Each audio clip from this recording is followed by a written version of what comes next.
I would really wish for the community to start like opening our, perspective, to let the membrane of our community expand and be more fluid and let things in and out. Are you able to implement a free, decentralized, competitive layer of mining that works like Bitcoin, but in internet speed? We have our own village, but there is a phase which we should pass, which is, starting integrating with the broader crypto community. I see us going full force on the whole algo trading MEV problem in crypto. The more vacuum that true decentralization enables, the more people feel that there's a true need for them to come up and contribute. The main metric that I prefer using is the speed of the block rate. Internet speed of a proof of work system. DAG is not a solution at all. DAG is a problem. It's just the right way of forming the problem. I think the problem is more interesting. You should grind on the problem. Like, am I trying to solve something that I prove that is impossible? Whether we will achieve my dream of 100 blocks per second, you'll need to compromise. You'll need to give up on something. And now ask yourself, does it smell right? Do they promise too much? I know the people that have spoken, Satoshi and engaged with him. These are really, serious cypherpunks. I personally know dozens of people who are much more Satoshi than me. Okay, this is exactly what Satoshi would have said. I envision the parallelism of Solana, designed with the zero-knowledge rollups implemented on Ethereum. You bake them together into Kaspa. Both in terms of actual features and in terms of culture, I would really wish for the community to start like opening our, perspective. I think that's probably my biggest wish for Kaspa community.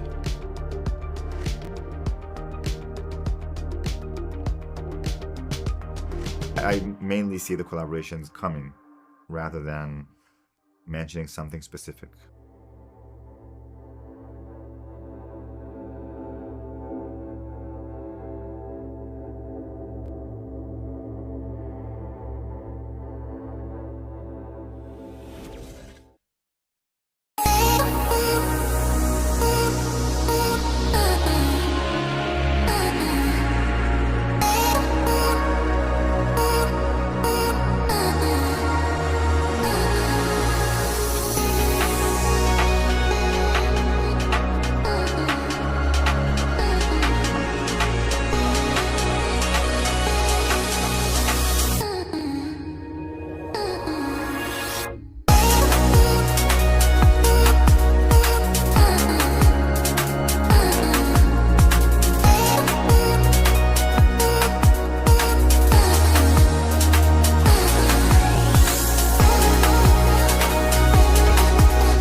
I want the project to be very decentralized, and there's a natural tendency to form communities around founders, and I hope and wish the community to be formed around itself, and I wish myself to just be part of it. Thanks for everyone for coming, and just consider me one of the crowd.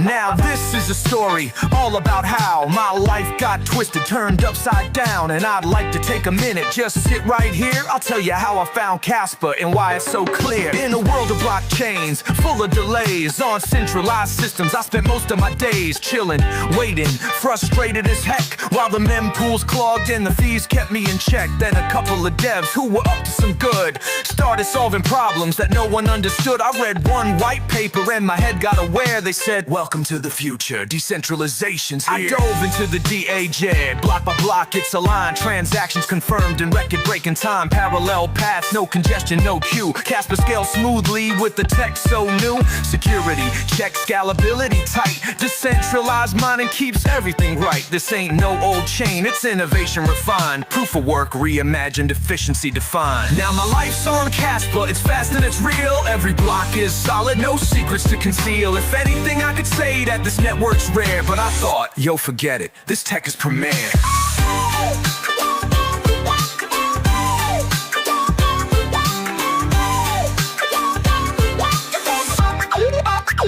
Block DAG architecture, it's a sight to behold. Transactions flow fast like stories being told. No wasted blocks, no time to stall. Kaspa's here to prove it, can handle it all. The miners stay distributed, the network secure, no single entity controls it. Of that I'm sure, and as the adoption grows, the world will see. Kaspa's not just a blockchain, it's the future to be. It's the future to be. It's the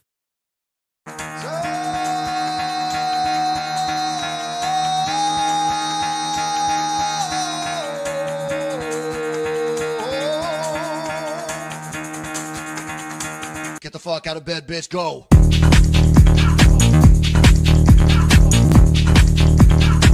Get up, and get the guy, go.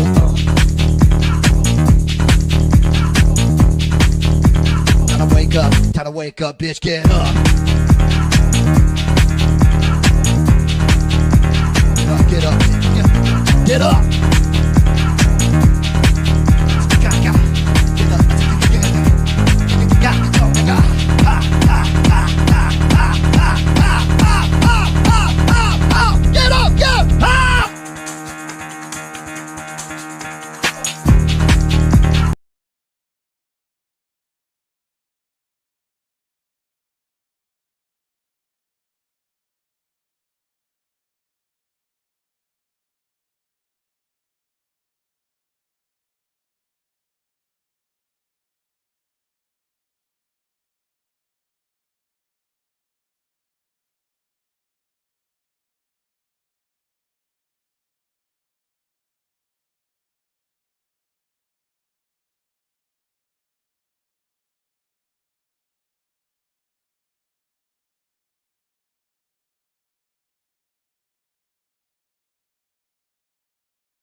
Hey, yo, good evening. Welcome to Blockchain Banter, episode 58. That's right, we've reached 1 full year. No, I'm joking. Enough of that.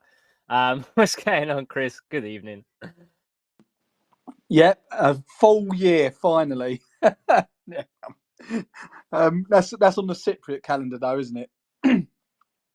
Yeah, it's a Cypriot Azteconian type calendar. Yeah, yeah, yeah. No, I'm doing really good, man. I'm actually a bit knackered, to be honest with you. I don't know what happened to me last night sleeping, but it didn't go well. But I am actually excited for this. I really do enjoy Blockchain Banter on a Monday. It actually, it makes Mondays a lot better for me personally. Anyway, I think they're, without them, I think I'd be like a lost little puppy. So I'm happy as Larry to be here now, and looking forward to hearing more about Kaspa Finance. I know they've been doing some really good stuff in the back end. So again, another DEX on Kaspa. This is exactly what we want. I think it will be perfect for us. But yeah, apart from that, I've been all good. How about you? Yeah, man, can't complain. Been good, busy as always. Day job's hammering down on me, Web3's hammering down on me, and everything's coming. But it is what it is, you know. And I wouldn't change it, to be honest. Working towards the goals that we're working towards is really a good goal to work towards. Put it that way. I don't want to give anything away, so I had to really be so discreet saying that. It's really hit something when you said just now, you wouldn't know where you'd be on a Monday night if it weren't for BB. We've been doing it for so long now, just over a year.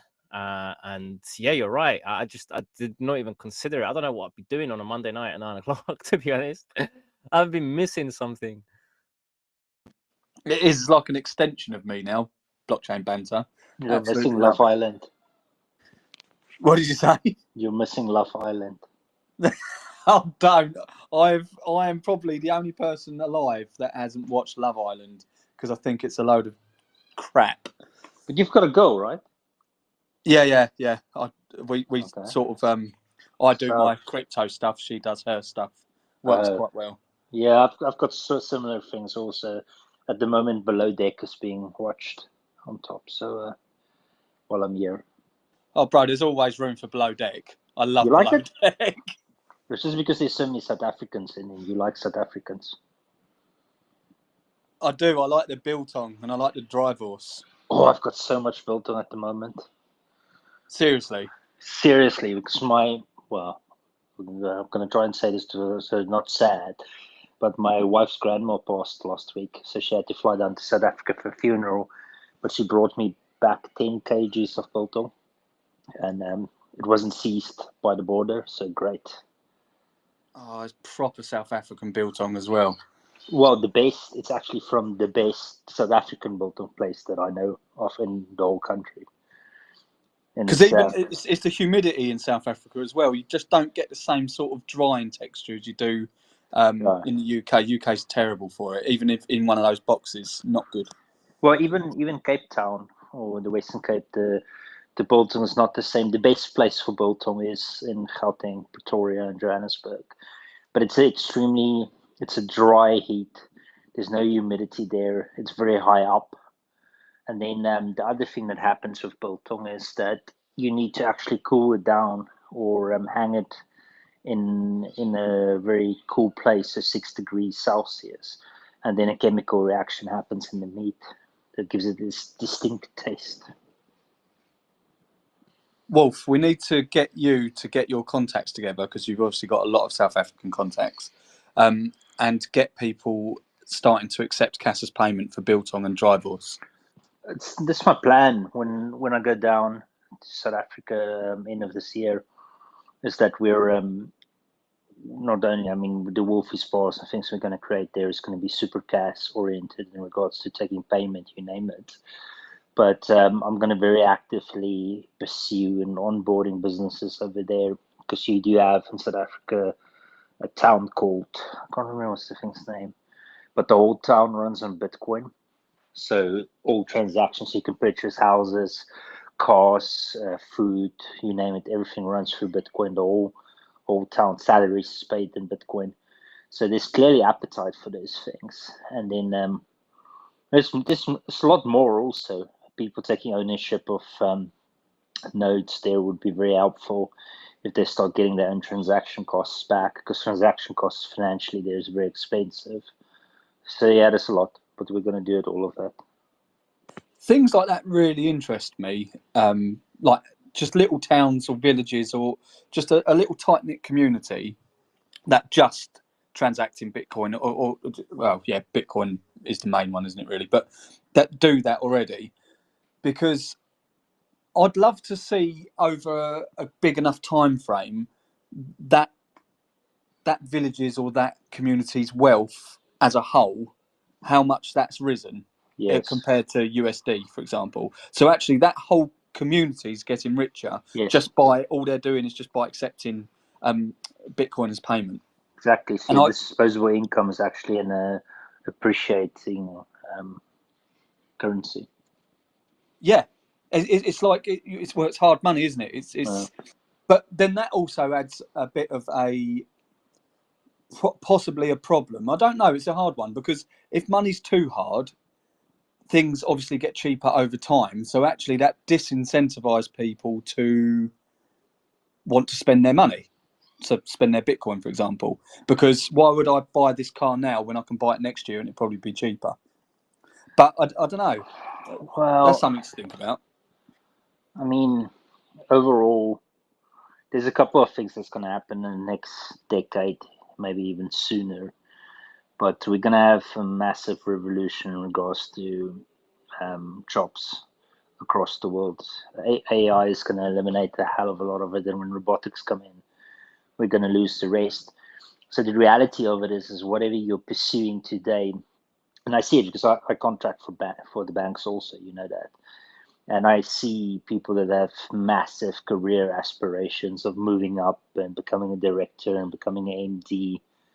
But that whole world doesn't exist for the same reason our academics doesn't matter either anymore also, because academics is all built on a model from the 1980s where we're still having kids write essays in a world where information speed has completely changed, and you shouldn't be able to recite facts or content. You should actually be able to problem solve, and we don't study for that, or we don't teach that at all. But overall, what I'm getting to is that we're going to get to a point in time in the future where the only thing that's going to have real substantial value would be your own brand, your personal brand, and your assets that you've accumulated that generates income. And you need to work towards getting yourself on that side of the equation rather than the other. And crypto is very key to that. Totally agree. And like you said, if you once you get Wolfie's Bar up out in South Africa as well, and I know you've got sort of things in the works there already. If you can get a community to accept Kaspa's payment, to literally like that community you were saying about Bitcoin, if they can do that with Kaspa as well, because I think that genuinely is how it starts. Like, we can't expect the world to be overtaken with crypto straight away. It's not going to. I think even as it is now, 7 or 8% of the, I think I keep getting this figure wrong, and Levendi keeps telling me off for it because he actually knows the figure. But it's a small percentage of the world actually has crypto or does anything to do with crypto. It's a really small percentage. So the adoption is there. It's just it's not as quick as I think a lot of people think it is. But I do think it will accelerate really, really quickly. I think it will get to that sort of exponential point and it will just explode out. But I think the best way to get adoption going is just work locally. You work in your own little small communities and work outwards. And like that example of the community that accepts just Bitcoin as payment for the whole community, that will have a good effect because people will be looking in and going, that little village or that community is getting a lot richer than we are, and we're doing exactly the same thing except they're just using Bitcoin and we're using I don't know what you use in South Africa. Is it rand? South African rand, yes. Yeah. So again, there's that, and that will then incentivize other people to do it, and it has a knock-on effect. It's sort of like the Bitcoin effect we're seeing now with I've noticed in my feed there's a lot of Bitcoiners now that are starting to dig a little deeper into Kaspa, which is awesome. That's a really, really good thing, because Bitcoiners, and a lot of us were Bitcoiners before, are notorious for having their defences up. And they have every right to have their defences up because they've been in crypto normally long enough to know that everything comes along and says it's better than Bitcoin, or it can do this better than Bitcoin, and blah, blah, blah, blah, blah, blah, blah, blah, blah. And it's all just a load of bullshit. It's fake. And there's been so much of that in crypto. So, of course, their defences are going to be up straight away. But it's really good to see Bitcoiners now starting just to have a look at it. And I don't think it is. I don't think it is a Bitcoin versus Kaspa thing. It doesn't need to be. Bitcoin is going to be the big daddy for an extremely long time. I think that is just the case because it has had first mover advantage and it's progressed to store of value now. So even though Kaspa is objectively better tech, Bitcoin will be the big daddy for a long, long time, and that's fine. It can be. Kaspa can grow alongside it. They can grow alongside together. So I just think it's really cool to see Bitcoiners now looking at Kaspa in that way, and I like it because we all share the same sort of ethos, or a lot of us share the same sort of ethos. We're in crypto because we want a decentralized version of what we've got now. We don't, like, for me personally, and I've said this multiple times, I just think the centralisation is getting tighter and tighter and tighter around everyone's neck. And I don't like that. For some people, that's cool and they love to live in that. I don't personally. So I just want a different option. That's all I want. We still stay in the centralised world. I just want a decentralised option available to me. And Bitcoin was that. And now Kaspa's come along and it's that, but better for me personally.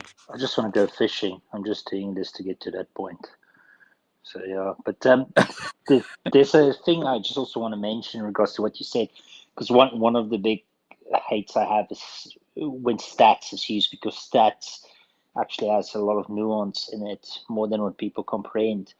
And the thing you always need to think about is the small percentage that is actually crypto oriented in the world. What type of individuals are they? Are they entrepreneurs? Are they the rebels? Are they the people that don't conform? And then if you start thinking about that population, you think how much of that population is on, and all of a sudden the percentages are super is excessive. I mean, a good example is we currently have this millionaire flight in the UK, where we've lost 16,500 millionaires this year, which tops last year's 10,500. And then you'll see some arguments online where people will go, oh, but there's like 300,000 of them, and this is like less than 10%. But what they don't understand is of the 300,000 people out there, the majority of them, or a big chunk of them, are people that's got pension funds that's grown to that, or they were employees the whole time, or has properties that's grown to that excessive extent. The people that are leaving are the creators. So that 16,500 people that's left are the best of the best. And in one of those people, there's going to be a guy that's going to start a unicorn company that's going to be worth more than £1 billion, which is now gone. So I think in crypto, coming back to what you said, yes, it's a small percentage, but I think it's a good percentage. It's a different quality person. And I think that's what's going to make it so dominant. Yeah, I totally agree with that. And I think, like you said, it's normally the top percent that are, I think most business owners or people that are in business have a rebellious streak to them to some degree anyway. That's why they're in business, because they like to either have control over what they're doing. They don't want to feel like they're being pressured by outside forces, or they're just very entrepreneurial because they think outside the box. They don't want just square fits in square and triangle fits in triangle. They think beyond that. Yes.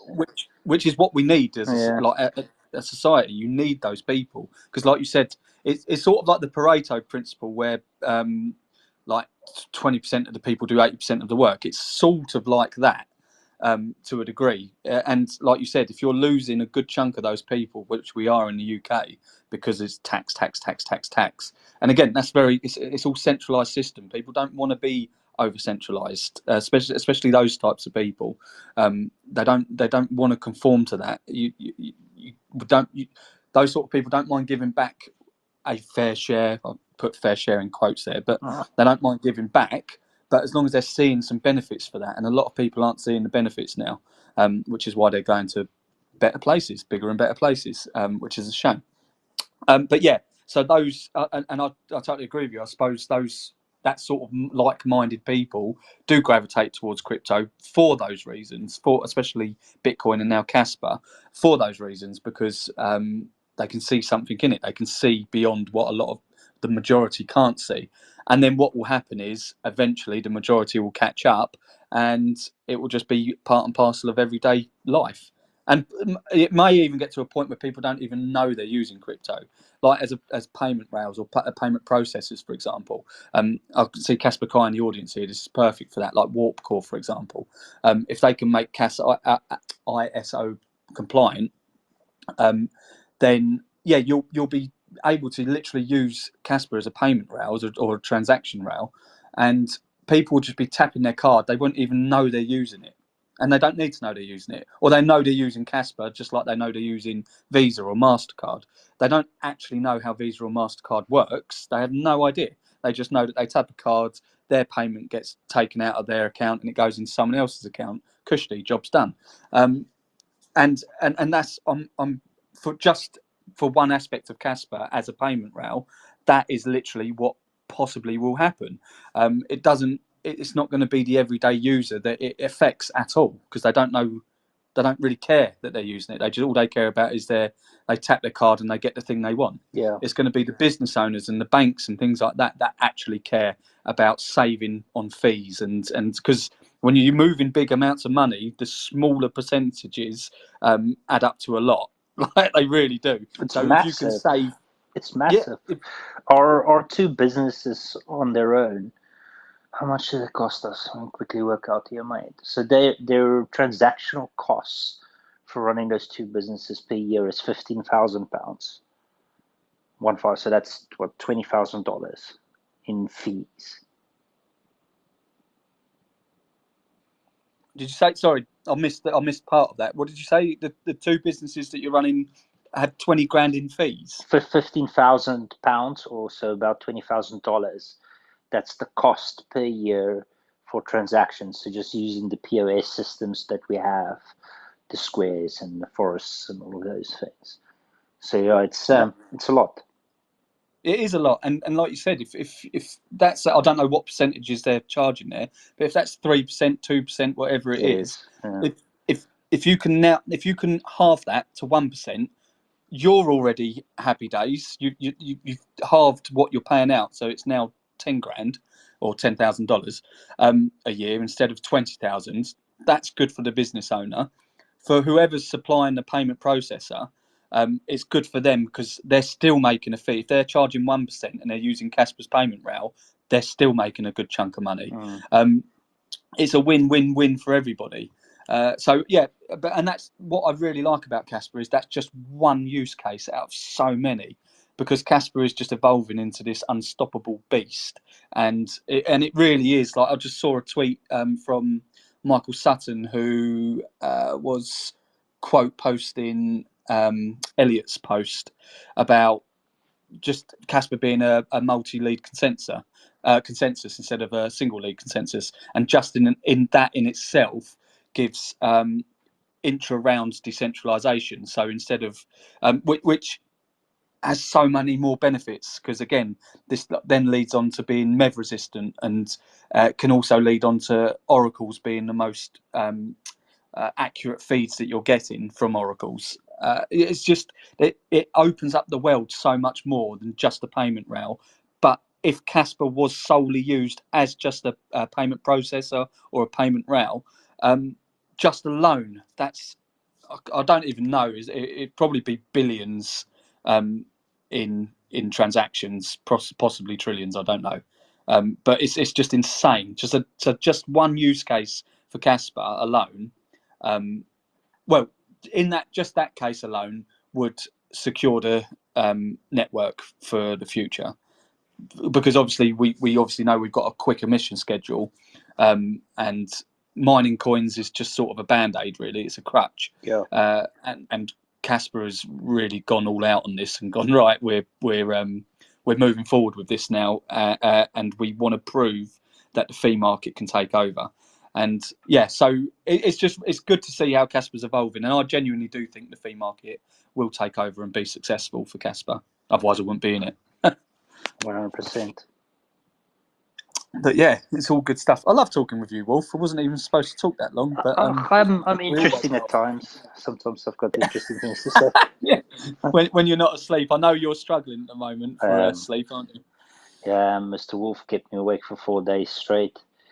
So like I think you guys, Saturday night he went to bed at 1:30 and he got up at 3.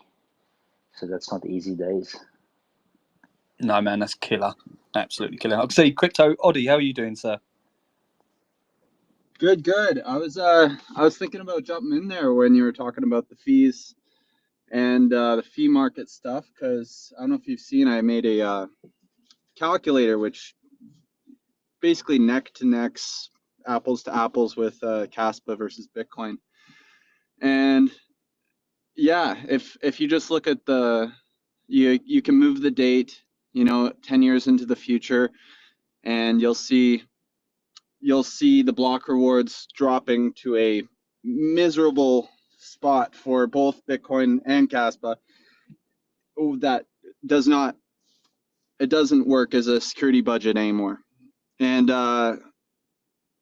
and then you start moving that fee meter, and you'll see multiples, which just it's mind blowing. It doesn't even feel real. And the more that particular piece of information can start to soak, I've seen actually, like, since I actually haven't been part of X for a long time. I joined after I started a YouTube channel where I was making speed tests, and then I saw all the speed tests were getting all the views on X, and then I went, okay, I'm jumping over here. And yeah, so I guess this conversation about the fee market, I don't know how long it's been around, but I'm glad people are talking about it. Yeah, I mean, you firstly, thank you for doing all those videos because they were fantastic. I absolutely love the speed test videos. And I remember when I first saw it, I was trying to find your X account and it didn't exist. And then all of a sudden you popped up. I was like, awesome, got to follow this guy. But even since then, you've done some absolutely fantastic videos as well. That the one that you did that was 3 minutes long. Oh man, I remember watching it and I just had literal shivers, like goosebumps. And I had to repost it on my Facebook because it was that good. But also your other video you've done, the shorter one, I really like that as well. It's like sort of an indie style mock-up or an indie style advert, and I absolutely love it. I think it's great. So yeah, so big props to you for doing that. But I haven't actually played around with your because I know you have got a flea market tool, and I haven't actually played around with it. But I did see a post. I think you said in like 10 years, or it may be a longer time period. I'm not sure, but it will get to a point where Bitcoin's fees are like $10,000. Yeah. Well, you just actually, I have to admit, I spent quite a while coding this thing, and then once it was all done, I realized it is bang on when it's off by maybe, it's bang on the fee market. I'll say that much. But when it comes to block rewards, it's off by about 5%. When it's, but this is like, okay, let's say right now, 2025, you do the Bitcoin block rewards, it'll be off by 5%, but you move it into the future and it is basically 99.99%. And that's because I forgot to put in a little aspect to it. But I just say that as like something I should say for transparency, but it is very, very accurate. No matter what date, you're always getting that block reward within 8%. And so when you're dealing with block rewards that are, 200 million, 300 million, and it's only off by, like, let's say 20 million, but you need a security budget, which is $4 billion, that $20 million doesn't really mean much. So I'm not quite going and restarting making that calculator because it took me fucking 2 weeks. Not 2 weeks, but maybe a week of 10-hour days because, yeah, it was weird. But so, yeah, so you move it out, to answer your question, you move it out to 2037 or maybe 2034. The block halving happens at 2032, then 2036. That's why I use those dates. You get a $50 trillion Bitcoin, and that's approximately 50 trillion million, 50 trillion market cap. That's like, I don't know, a $4 million Bitcoin. And you're already touching on a place where, in order to get that 2% security budget, which I got that number from a Lynn Alden article, and so it's very much the standard of what should be happening in the future. In order to fulfill that security budget, Bitcoin needs about $10,000 of fees. So that's 600,000 transactions a day for Bitcoin, and those fees they have to supplement that 2% security budget. So you get $10,000. And with Kaspa, in order to fulfill the same thing, it's something like $1.50 at 100 blocks per second, and maybe $10 for 10 blocks per second. And that's the green pill. Yeah. That's crazy when you think about it, man. Because what, 600,000 transactions a day times 10,000 is what, 60 million, 600 million? Where am I losing a zero somewhere there? Well, let me check here. $10,000 times 600. That's $6 billion. $6 billion. So if Fucking hell. you so yeah, that's where you're getting the security budget, and it's necessary, you know. And another thing that I was doing today, I was listening to Gary Cardone and like all the Bitcoin Spaces guys. I'm sneakily trying to find my way to weasel into conversations with all these dudes. It's my goal right now. I'm just trying to find. Yeah, you can tell from my posts and stuff like that. I'm just trying to get my foot into these guys' world. So I'm starting to make more personalized ads straight towards them and doing it as direct messages. Something that like kind of pulls from things they've said and giving them a very personalized thing where I address something and then.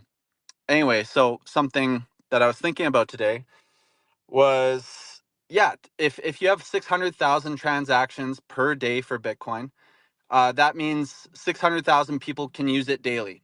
And obviously, if you do it in the calculator, that's like 0.0001% of the human population. But let's say 10 million people. And then if 10 million people are using it, they can use it once every 2 weeks approximately. And that's more realistic. That's like about the upper shelf of how much somebody would use a system, right? So with 10 million people, these are banks, corporations, the richest families, all of those people, and they can only use it maximum once every 2 weeks. And this also includes opening a Lightning channel, offloading a Lightning channel, or loading a Lightning channel. It includes ARC, whatever that scaling solution. Every time anybody wants to do anything like that, nobody's going to be able to operate these L2 things like Lightning except the mega, mega, mega rich. But so what I was going to say is now in that scenario, you have 10 million people and you're like, well, that's better, but that still crops out 99.99% of people in the world. Like if you take 10 million, I'm just going to plug it into my calculator, divided that by 8 billion, you get 0.00125. And for percentages, that would be, so 99.9% of people are locked out of even that scenario. And that's with 10 million people using it once every 2 weeks. This is something that is genuinely needs to be spoken about a lot more, I think, in the Bitcoin community, because I think it's just something that they try and, so I don't mean to try and generalize, but a good amount of Bitcoiners probably just sort of ignore this because either they don't realise, because I never realised when you started putting those figures out how close that actually is, because a lot of Bitcoiners just assume, well, fee market will be fine because it's not our problem, it's going to be done in like 100 years, like by the time the last Bitcoin's mined, it's like another 100 years or so fuck it, it doesn't bother us. But actually when you start putting those numbers in like 37, 32, it gets a little bit more scarier, and I assume that just gets worse and worse and worse as time progresses. But this is something that does need to be spoken about, I think, more in the Bitcoin community. And ironically, this is something that Aviv Sohar and Jonathan Sombolinsky saw in the early stages of Bitcoin and actually come up with suggestions for scaling Bitcoin, which is where we are now 10 years later, or probably 11, 12, 13 years later now. We've got Kaspa, and that is literally because it was a Bitcoin scaling solution that Bitcoiners didn't want to adopt by the looks of it. So they thought, right, well, we'll make Kaspa because we figured this out. So it's quite a hard thing for Bitcoiners as well, because I don't think you'll ever hard fork Bitcoin successfully in terms of getting a consensus together to everyone switch over their nodes to the updated thing. So I think Bitcoin are really in a tough spot, to be honest with you. And like you said, it's going to be for, and is starting to look like it's going to be for the ultra wealthy to, like the ultra high net worths to move money around, because we've also got to live in reality right now. Bitcoin is far more decentralized and far more secure than Kaspa is, simply because it's got shit ton more hash rate going to it than Kaspa has. But that's not to say that Kaspa won't catch up or can't catch up.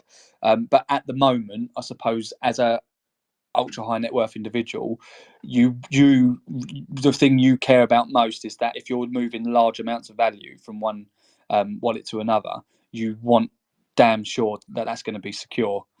So they would possibly choose Bitcoin at the moment, but give it another 5-10 years, I think you're going to see things naturally progress towards Kaspa, in my personal opinion. You know, you were saying how it needs to be spoken about more. I think we're at the beginning of it here now. This is the start of it. There's a lot of Bitcoin OGs over the last few days, the last week even. I've been diving deep and spreading the word to all their friends, whether they've been getting ridiculed or praised. The word was getting spread either way. So I think we're right on the beginning of that. And I think we're going to start to see a lot more of these conversations being had on the timeline. I hope so, because they need to happen. They really do need to happen. Because if you keep ignoring the problem, it doesn't go away. It gets worse, as Crypto Oddies obviously shown everyone. And I think it's great that you are showing people this. What's the sort of reception from Bitcoiners that you get when you post things like that? Do you get much kickback? Oh my God. I just gotta say this. I am the worst crypto salesman alive. If I've had other people who I've told about Kaspa stand beside me and explain it in such a way where people listen. And when I open my mouth about it, it has been like a quick, like almost shock or snooze fest. So I am at this point learning, and I'm doing like an upgrade, and I'm trying to figure out. I started with, okay, let's just go hard on the facts. I just want to because I knew that where my head was at, and I wanted to just at least deliver the reality in the clearest way possible. But then now I'm starting to open the door to, okay, I'm eventually gonna have to have conversations and be able to speak these things. And yeah, so what you were saying earlier, I just talking about that 5 years into the future thing. I was thinking about I have a little prophecy almost, and what that's gonna look like, in my opinion, is that Bitcoiners are going to start to adopt a philosophy that the security budget isn't as big of a deal as they think, and they're gonna let. By the way, their security budget is at 1% right now, and you'll see it start to get down to 0.5, and it'll start to get to lower and lower, and the fees won't go past $50. They'll get alarmed when it goes past $50, and that will be the thing. So that's one thing I want to prophesize, and I guess prophesize is a heavy word, but and another thing that I want to say is that when this Kaspa thing starts to catch on in the next 2 to 3 years, I just want to point out that AI is going to work so well for auditing the DAG. As it be 10x's in its intelligence, it'll be able to point out if there is a weak point that hasn't been pointed out yet, it is going to get filled by AI. AI will find it. And that is such a huge point. I just had this realization today that it's going to compound in its security because of AI. And at some point, Bitcoiners might consider a hard fork. And if they do, the day they openly start considering it, Bitcoin Kaspa is gonna triple in market cap, and nobody's gonna stick with they're gonna go to the experts. They're gonna go to that. So that's, and I guess I do see it as Bitcoin versus Kaspa only because of my libertarian kind of edge of it, but at the same time, I don't want to say it out loud. And you know what? Bitcoin led the path, and it's like a Muhammad Ali situation, or a, like I cannot help but give all the Bitcoiners the most respect possible too. And yeah, thank you guys also for actually being here before I showed up and saw what a buzz was happening here, because I wouldn't have been able to catch on to any of this stuff. So thank you guys as well. I just want to say, I think that's really interesting, that point you just said there about if Bitcoin in the future does eventually decide it needs to hard fork and people go for that. I think that's going to be a tough sell, really, really tough sell. But if in that scenario that happens, you're going to have a mass inflow into Kaspa. And I think you're right, because that makes perfect sense. A hard fork's going to be really wary for, especially OG Bitcoin holders. They're going to want to transfer their value somewhere else, I'd imagine. And Kaspa would at that point probably still be, like, people are used to hard forks on Kaspa, or will be used to it anyway. Whereas they're really not with Bitcoin. So will that have a mass inflow into Kaspa if Bitcoin decides to hard fork? And I think it's actually a fair point. I think it probably would. Yeah, I'm thinking actually this I'm talking like if Kaspa's number 2, that's my scenario. It's at a 500 billion market, 1 trillion, and Bitcoin's at 7, or let's say maybe it's at Kaspa's at 2 trillion and Bitcoin's at 12, something like that. Did you ever watch Yeah. oh God, what's it? Austin Powers. I often feel like that when I'm speaking, because you know when they're saying like how much, $1 million, no, 1 billion trillion billion dollars. I Yeah, feel like that baby. now. This is how bad inflation's got. We're just going trillions to billions to quadrillions. Like, it's just. Sorry, I'm talking market cap. I'm sorry. I think in market cap. I don't even think in price. It's funny. I know, but it's just the fact that there's trillions that are sloshing around is unbelievable. Oh, well, It's it is written. I don't know. That's all I have to say. Like, it's true, man. It's just, well, there's no stopping this train. There's not. It's just they're going to print baby print, because that's all they can do. if something goes wrong with Kaspa, AI is going to fix it. Let's say something goes weirdly wrong and we all just go, what the fuck? It's still going to get fixed by AI in like, we're going to figure out the answer very soon, and it's still going to be 100x improvement on Bitcoin. It doesn't even matter. Like, I love. it Go on. yeah, I was that's just going it. to say I love your prophecies, man. I think they're great. Well, nobody's going to choose the $10,000 fee. And by the way, the people who have to pay this fee to secure the entire network are 0.1% of the population. In a business sense, that's like 99.9% of people. Do you think they're not going to be able to attack this Bitcoin network, which is getting security funding from 0.1? This 0.1 number, by the way, is 10 million people who are using Bitcoin network once every 2 weeks. And let's say it's 20 million people. Now it's 20 million people who are using it once a month. And we've moved that number to now 0.2% of the population has to protect the network. And you can keep on taking that up to, I guess, 100 million. And at that point, is it, I don't know, it's like not 1%, but yeah, it's just like those numbers don't make sense, and they will not be able to defend against the entire world, if that makes sense. Yeah, man, I totally get what you're saying. I do want to move over to Kaspa Finance. I know James Lee is up here. I just wanted just closing words with you, Cryptoldy. one, were you a Bitcoiner? And two, how did you find Kaspa? Yeah. Oh man, I fell asleep listening to What Is Money podcasts many times. Simply Bitcoin, listening to Michael Saylor on repeat. Read the Bitcoin Standard.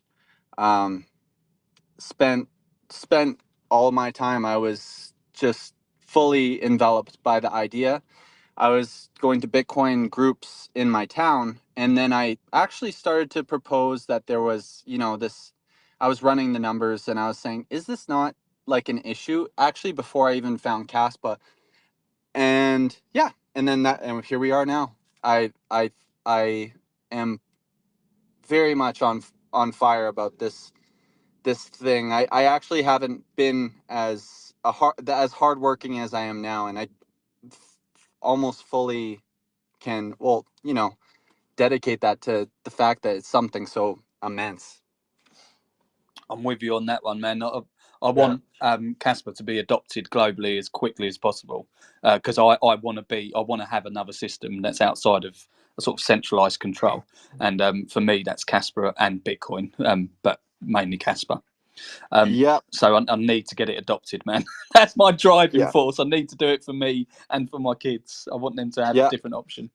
Hey, Crypto Audi, I just want to add, sorry, real quick. I love the sound of your numbers, and Chris knows I like crunching numbers, and it's scary to crunch those large numbers at first. I get it, Chris, but once you start doing it more and more, you get used to it, and you just start speaking as if it's nothing. But listen, Crypto Audi, I would love to get together with you in the back end, closer to the time when we've got Crumpet Media up and running, and start writing these numbers out and saving them on the DAG. Saving them on the DAG. What does this mean? Yeah, boy. Well, look, Crumpet Media is going to be coming out when Mainnet L2 comes out. Just a month over. Articles written and printed on the block DAG itself, completely unedited. You can't edit it, you can't delete it. I forget the words now, but there's no time to shill Crumpet Media at the minute. Just a little quick rundown for you. I just wanted to say I'd love to crunch the numbers with you in the back end, close to the time. Absolutely. Anybody who wants to have a rundown of the calculator, or actually how I made it and things like that, I think the more Caspians who are able to pretty well speak fluently into this stuff is the better. It's just thinking in percentages, understanding a billion is 1,000 more than a million, a trillion is 1,000 more than a billion, and then once you start really going through these tools and stuff like that, talking to a Bitcoiner it's going to be a cakewalk, I think, for all of us at that point. And maybe I got to go through and get my calculator so it's 1,000% correct. But thank you guys, absolutely, and thank you for developing what you're developing on that L2. I'm super excited for what Igra's gonna do, because that's the key in a big way for that first inflow of stable coins. And I really hope that I don't understand how this bridge part works or whatever, and I'm excited to dive in, and if I can find my own logical fortitude in how this L2 works, I'm gonna get really excited and start moving in that direction as well. I'm gonna grab a Red Bull, and I'm driving to my sister's house. But thank you guys for letting me speak on here, and thank you for everything, and hope you guys have a good day. Thanks, man. You're welcome back anytime, man. Whenever you're free, feel free to jump up on stage, man. It's been awesome speaking with you. Man, I want a Red Bull now. Yeah, I appreciate you, man. Thanks for coming up and giving your time up to speak to us as well. I've been wanting to get hold of you to come here actually on Blockchain Banter, because you're certainly an interesting character. You sort of popped out of nowhere, but like I said, your content's incredible, and you really are going at this hard. And I like people that go at it hard. So yeah, Yeah, props to well, you, man. when you get obsessed, you know how it is. Yeah, nothing wrong with a session, man, as long as you're putting it in the right place, and we are. Right. This might be the first time I've put it in the right place. I'm not gonna lie. Yeah. No, it's good. Being obsessive, really obsessive over Kaspa is a good thing. So yeah, no, appreciate you, man, and yeah, get your Red Bull, and we'll see you soon, hopefully, on the next blockchain banter, maybe. Absolutely. You guys have a good day. Awesome, cheers, man. Yeah, Levendi. So, are we moving over to Kaspa Finance now? Have we got? I don't actually know what the lineup is. I'm terrible for this. You do because Yeah. you organise it. Yeah, no. Let's slide into what's going on over at Kaspa Finance. I've been eager to hear about all what they've got to say. Yeah, I think James is up here. The Kaspa Finance account has been dropping and trying to get back up. No, James, can you hear us? Are you up here? Yeah, I'm here. I'm under my account. So you've got Mercer under Kaspa Finance, and also Jace is under Cryptolytics, I believe. Yeah, but great to be here. I probably need about 5 Red Bulls beer, to be honest.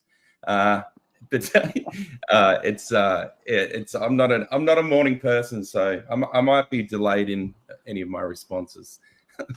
But yeah, no, it's fine, man. I totally get it as well. I'm the worst morning person, and actually the worst night person. And in the middle of the day, I'm pretty shit as well. So don't worry about it. Yeah. I'm just worse in the morning. So yeah, but I spread fair enough, because you're obviously Australia, aren't you? So it must be really early in the morning there for you guys. Yeah, I got up about 5:30 a.m. I went to bed. You know, I usually burn the midnight oil or the midnight candle, and yeah, I didn't get to sleep till about 3, so I had about 3 hours sleep. I'll hopefully get a bit more sleep afterwards as well. But I'm here. But yeah, it's like nearly 7 a.m. here now. Oh Jesus, man! I do not envy you, and I really appreciate you. Well, it shows you how much I wanted to come along, right? Yeah, that's it. Yeah, again, being obsessive is a good thing when you put it to the right uses. So, and you guys are like Kaspa Finance Dex is coming along really nicely. Definitely want to dive into what you guys are up to. But firstly, a massive congratulations for your audit. It was RD Auditors, wasn't it? The London-based one. Yeah, they're a British firm actually as well. We've been working with them for probably three plus years now. They're great. Amazing. And yeah, I mean, massive congratulations for doing that as well. I do actually think it's really important for Dexes, certainly Dexes as well, to be audited. I think it shows especially Dexes. Yeah.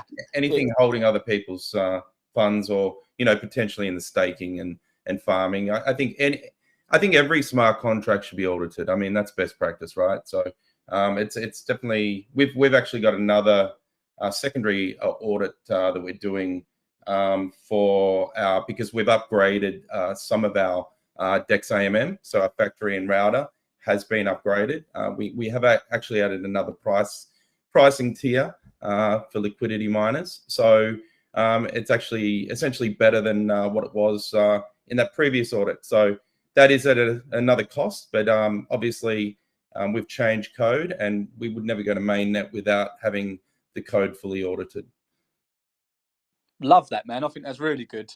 Like you said, because you've already done the audit. As far as everyone knows, that's all good and it's good. But you've changed the code slightly. You want to double check belt and braces and all of that. No. Well, we've changed it quite a bit, so it definitely needs another audit. It's not So we wouldn't go to market without auditing. We would never go to mainnet without auditing. No, absolutely. Fantastic. And what did the original audit come up with? Was there any little bugs that you had to sort out, or was everything pretty cushy? You can read it as well through RD Auditors. The PDF is there. So I look, it passed with flying colours. There was a fair bit of custom code there as well. You can ask Mercer on that. He's our CTO, and obviously you've had him on the show as well before. But I was going to say, I think everything was perfect. There were no issues at all, or anything that we had to rework, which is always good. So saves the back and forth as well. Yeah, it's fantastic. So yeah, massive congratulations to you then, guys. You've done obviously have done and are doing a fantastic job with your decks. Thanks so much. So yeah, give us some updates then. What like I'd love to hear about how testing's going so far, and because I know you've also got your KFC token. There's lots to talk about, your airdrops and things like that. Yeah. But if we start with the testing, how's testing going? Testing's going really well. Obviously, well, not obviously, but we need to do a whole new round of testing over the coming days. But everything's looking fine. You know, in regards to mainnet readiness, if you like. We will also stand up our farming and staking portals shortly as well, probably in the next 24 to 48 hours. So again, another round of testing required for that as well, just to make sure, you know, well, we just need to try to break it, and the community to try to break it if possible, so we can, you know, look at any issues there. But everything's looking really good there. I think you know, some things that we'll do differently next time is when we add liquidity, we'll probably chuck a pricing oracle onto you know, some of the pairs, so they don't sort of extrapolate out and cause a whole stack of slippage. But that's you know, it is a test net, so we sort of didn't do that from the first instance, but in the next instance, an iteration, I guess that's what we're going to do. So people will be able to test it more rigorously and more accurately. But yeah, I think everything's on track. Certainly, you know, obviously super keen to get mainnet out and launched. But you know, obviously that's up to Kaspa and the team there. But yeah, we are also potentially looking at IGRA as well, to sort of push out an iteration on their testnet as well when that's launched. Amazing. I definitely know the feeling, because I know there's a lot of these apps and dexes that are just chomping at the bit to go mainnet. They just want to get live now. Because again, all of you guys have been working so hard in the back end, and like you said, you're doing rigorous testing. It's all coming good. You just want to get it out there now and get going. And trust me, so do all of us. I wouldn't mind another month, to be honest. But I mean, look, I kind of I'm on the same bandwagon. I think, you know, I think the smart contract element to Kaspa is really going to get it the limelight that it needs. I think you know, I've held Kaspa, I think since 21, whenever it was launched, obviously. You know, I've never sold it. But in all honesty, I don't sell a lot of my bags. But I was sort of wondering, you know, when we sort of got exposed to the Kaspa community and the Kaspa Foundation, I was trying to think of why I went in on Kaspa in a big way when I originally purchased you know, Kaspa tokens.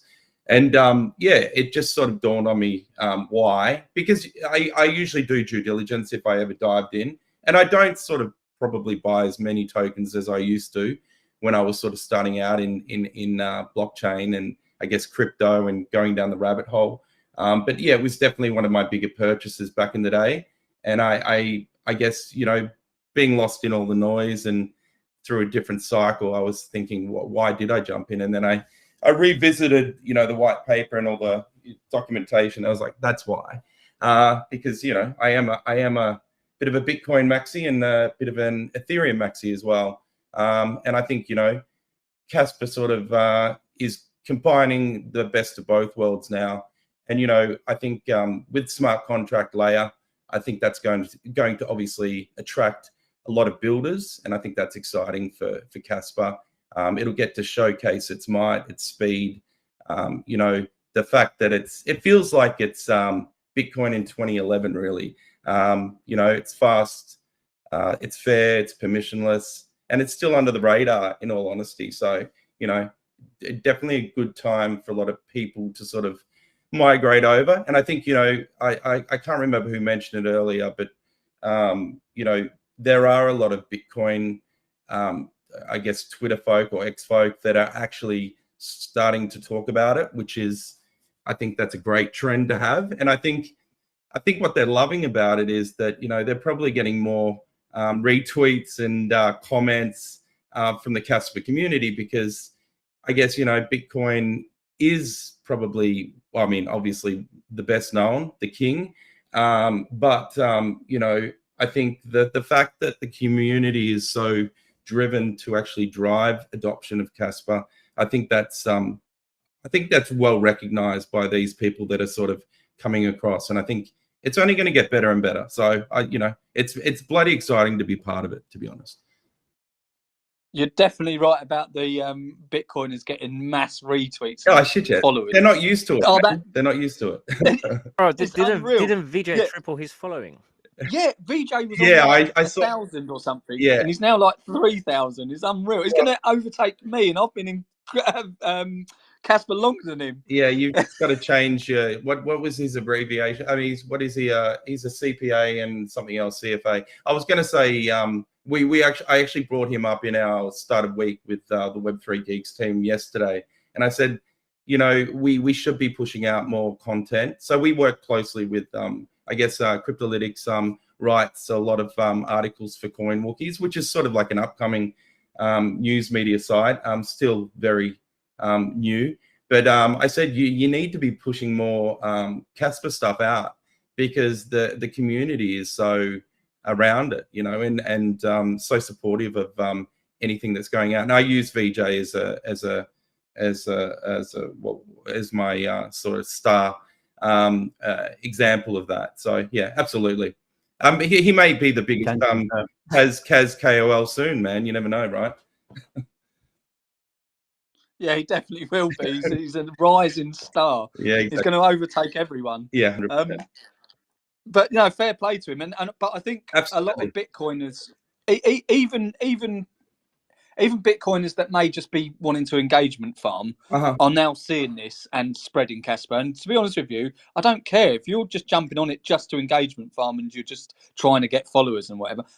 Do it. I don't care. As long as you're spreading Kaspa about, it's cushy. All I mean, we also got shout outs on Wall Street Bets, right? Yeah, exactly. Yeah. Yeah, that's three badass. times? Like 3 times, I think he wrote an article. I was listening to Space before we went live with BB actually, but apparently he enjoys watching chess. I dropped that in the BB chat earlier. I don't know whether we should get Yoni and Michael on Twitch or somewhere and get Wall Street Bets to place a bet. Yeah, that'd be badass. A chess match with Wall Street Bets. And if they lose, they have to buy a shit ton of Kaspa. Which they will, because Jonathan's going to be amazing at chess, obviously. Yeah, he would have to be. Yeah. Any data scientist. Yeah, absolutely. Yeah, I was going to say, look, I think, you know, it's only a matter of time. Like, obviously, what was it? Altcoin Daily was sort of pushing a little bit of the narrative a couple of weeks ago, which was really promising. I think, you know, we've got to get it in front of Crypto Banter. That'd be great. I think I'm going to reach out to Ran and the team probably in the next week or so, because we have just started our capital round. And I know that's against sort of like potentially some of the Kaspa community. Obviously, it was a fair launch. But I guess that's the route we're taking, because we want to have a lot of TVL. We want to have a lot of liquidity. So we can be one of the predominant and I guess main indexes on the Kaspa ecosystem. But yeah, I think we really need to get some more airtime for Kaspa out there, and we will obviously try to get as much through our network. You know, there's a lot of EVM builders that are still sort of probably stuck from Polkadot chains and parachains that didn't really eventuate, did it? You know, another promised Ethereum killer.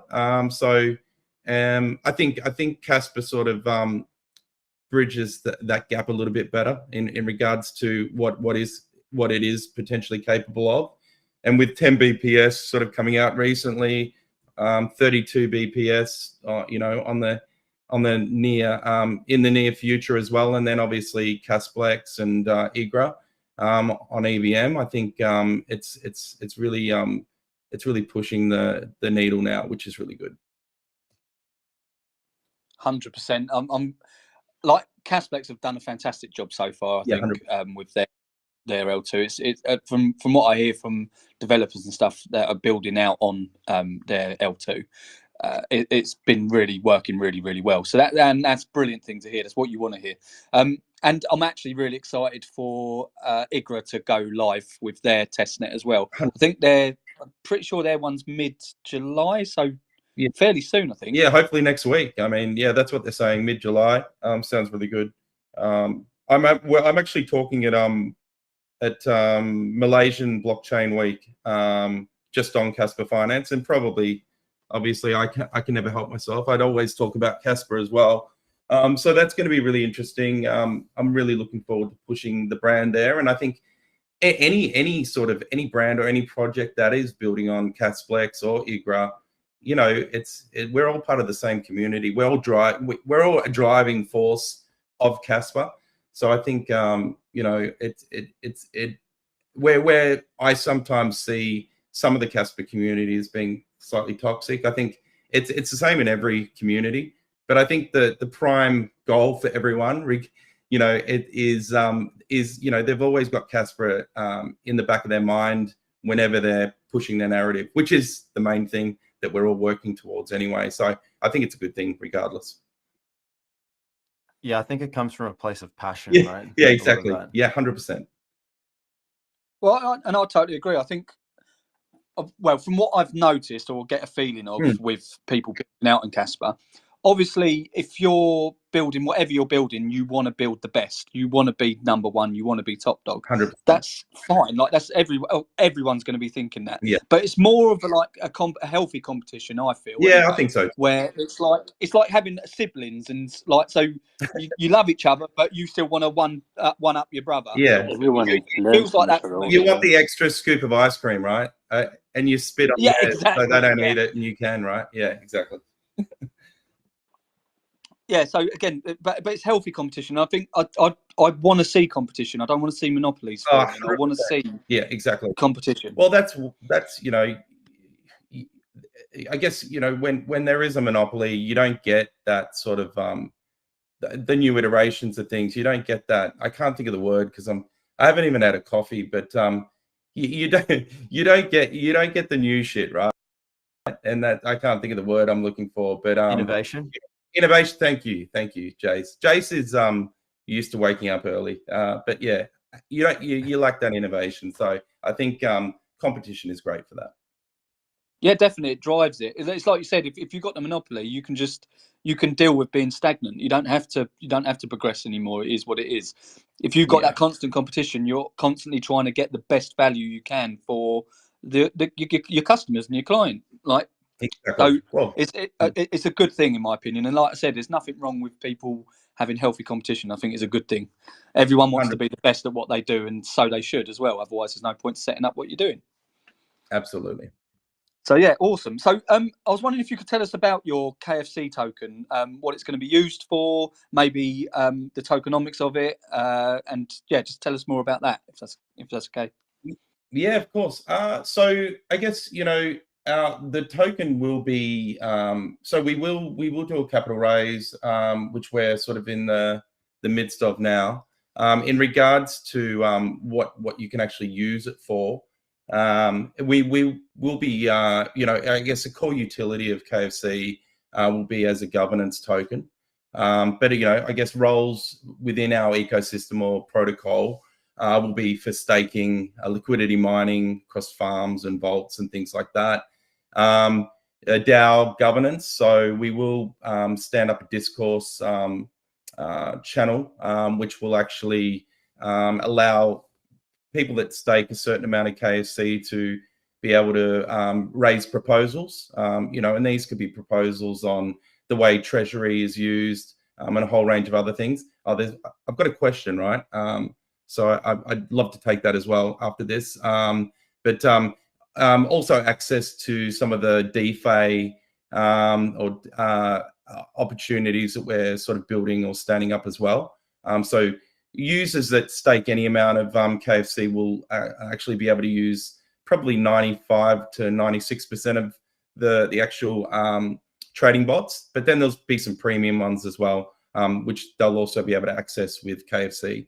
And then obviously, not obviously, I'm telling the story, aren't I? I was going to say it will also, if you are staking KAS in the wallet that you're trading with, you'll get fee reductions and obviously boosted rewards through staking and the farms as well. Was it Wolfie? I can't see his whole name. Yeah, Wolfie's bar. Yes, yeah, Yeah. that's me. Yeah, I've got two very important questions, I think, which everyone wants to know. So the first question I have is, how much KFC do you guys actually eat in the core team? And then the second question is when you talk about KFC all the time, do you guys actually get hungry for KFC? Yeah, 100%. I think KFC's it will resonate with a lot of people that love KFC. But I don't know. You got me on the biltong train. I'm thinking about that this morning. I haven't had breakfast or a coffee, so I've eaten so much today. Sure. Well, it's a good way to raise my blood pressure at least. Anyway, I'll need that as well. It'll help me wake up better. So yeah, good question, man. The team and founders actually we've got a 10% attribution there in token allocation. In regards to that, that's actually the cliff is 24 months. In the past, any projects that we have stood up as well, I've never ever used or ever sold a token. I know some of our advisors have, but I think in the past, even some of our advisors haven't, and probably been disgruntled about that. But I mean, you know, I think yeah, that allocation is there. We don't tend to ever use it or unlock it. And I think 2 years is a good cliff, and then it would be what is that? I think I'd have to have a look at our cap table, our tokenomics. Give me a sec. Have you got a sec? I'll just tell you what the vesting is after that if you want. But I think it's every quarter. Won't be a sec. I should know this off by hand, but it's not at the front of my mind for what we get, because I'm not really interested in taking anything. I can send that up in the group if you want afterwards, but I haven't got it on this computer. I'm just on my little Mac. But yeah, I believe so. It's definitely a 12-month cliff. I can tell you that much. Sorry, a 24-month cliff, and then I believe it's quarterly unlocks over 2 years. But yeah, I can shoot that through to you. Actually, I just followed you before when you were talking about the biltong. So if that's acceptable. Yes, please. Thanks, buddy. Yeah, absolutely. Yeah, and you had another question though, didn't you? Oh, it was both KFC related. So no, oh, right. Yeah, the other one was we get hungry. Yeah, always hungry, man. I mean, going off of that, like, you've secured a really good ticker there, because once Kaspa does become the most globally used network ever, KFC will want to have KFC, and you've got the ticket. So they might accept KFC for nuggets and stuff. Yeah, you never know. Yeah, you can integrate it in your decks. It'd be brilliant. Yeah. Like if you trade on this farm, then you get a free nugget. Yeah. Awesome. But yeah, I mean, it's good as well. Like, I think it's good, obviously, being transparent with everything you're doing, and you like you said, you're going for a capital raise. And again, for me, I don't see a problem in that. I don't see a problem with any, like, if a business has to run how they want to run, that's fine. They're a business, and there's going to be a lot of expenditure that's going out, and there's going to be a lot of running costs, and it needs to be funded from somewhere. Actually, like, this is why I've got no problem with capital raises and things like this, because as long as everybody knows what the score is, it's fine. You know what you're getting into, and you know the reasons why you're doing things. Even for, like, you guys, for example, when I know you say, like, you don't really sell your tokens anyway, but even if you had to, as long as you're not, like, just completely dumping them, which I don't think you would, like, it's fine to sell tokens, because again, there's going to be costs associated to that. And really, if you are selling tokens, you probably don't want to. You just have to cover things. And as long as it's done, like, progressively and done in a way that's going to benefit the company, I don't see a problem with it. I know a lot of people get quite het up on things, and I think that comes from, and it's understandable because it comes from a thing of VCs dump on us and this, that, and the other, and so I do understand that sort of logic behind it, but it's if it's done in the right way, it's not a bad thing, and like you said, you're being completely transparent with it anyway. Yeah, I think it's important though. Also, I guess, you know, for full transparency, we will actually publish our wallets as well, as in that treasury wallet. So we actually build team vaults as well on other projects and dApps that we actually create and stand up. So we will actually lock those up. You'll be able to look at them, much the same as I think 10,000 USD I accidentally sent to a smart contract address instead of a wallet address one day. I can consistently look at it and just know that I can't touch it.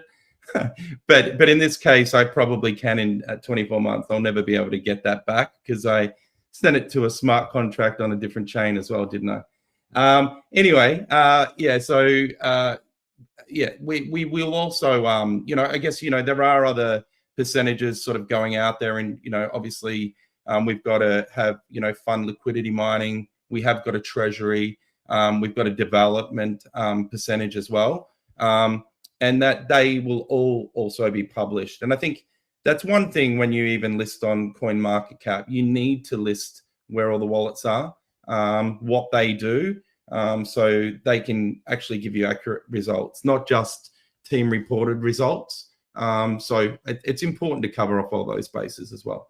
But, you know, I also think, you know, I guess the focus for us and the reason why we're doing those VC rounds and adopting, you know, strategic partners in that sense is because we want to focus on long-term aligned capital. And I guess, you know, it can give a level of confidence to the community as well that we're not pump and dump buyers as well, you know, as in we're not just standing up something to exit. We do have, you know, obviously obligations to these VCs that we bring on. And I think they're going to bring a lot of exposure to us and to the Kaspa ecosystem as well. And I think that sort of is even more important. So, you know, I do sort of share some people's opinions that, you know, VCs have the potential to cause potentially, you know, sometimes a bigger red candle than the public. But again, you know, they all do have vesting schedules as well. You know, they've got a small amount of liquidity released at TGE, which is only around 10%. So, and then they're vested for, like, depending on sort of what round they get into, anywhere from 9 to 12 months. And we plan those unlock events. So we'll with our market makers, we'll do buybacks, so it doesn't impact, you know, or cause a lot of sell pressure. But, you know, you're going to have ongoing sell pressure anyway from the public also buying and selling. But yeah, I just thought I'd sort of explain a bit of that as well. Yeah, no. The other thing as well, you know, you can TWAP into buy pressure and TWAP into unlocks and stuff like that to help reduce any negative downside pressure on price as well. Absolutely, yeah. Yeah, perfect. And like I said, it's as long as you're being completely transparent with it, which you are, I think that's fair enough. I don't think anyone can argue the toss with that because you're literally telling people exactly what you're doing and why you're doing it. So yeah. I don't think it's a bad thing at all.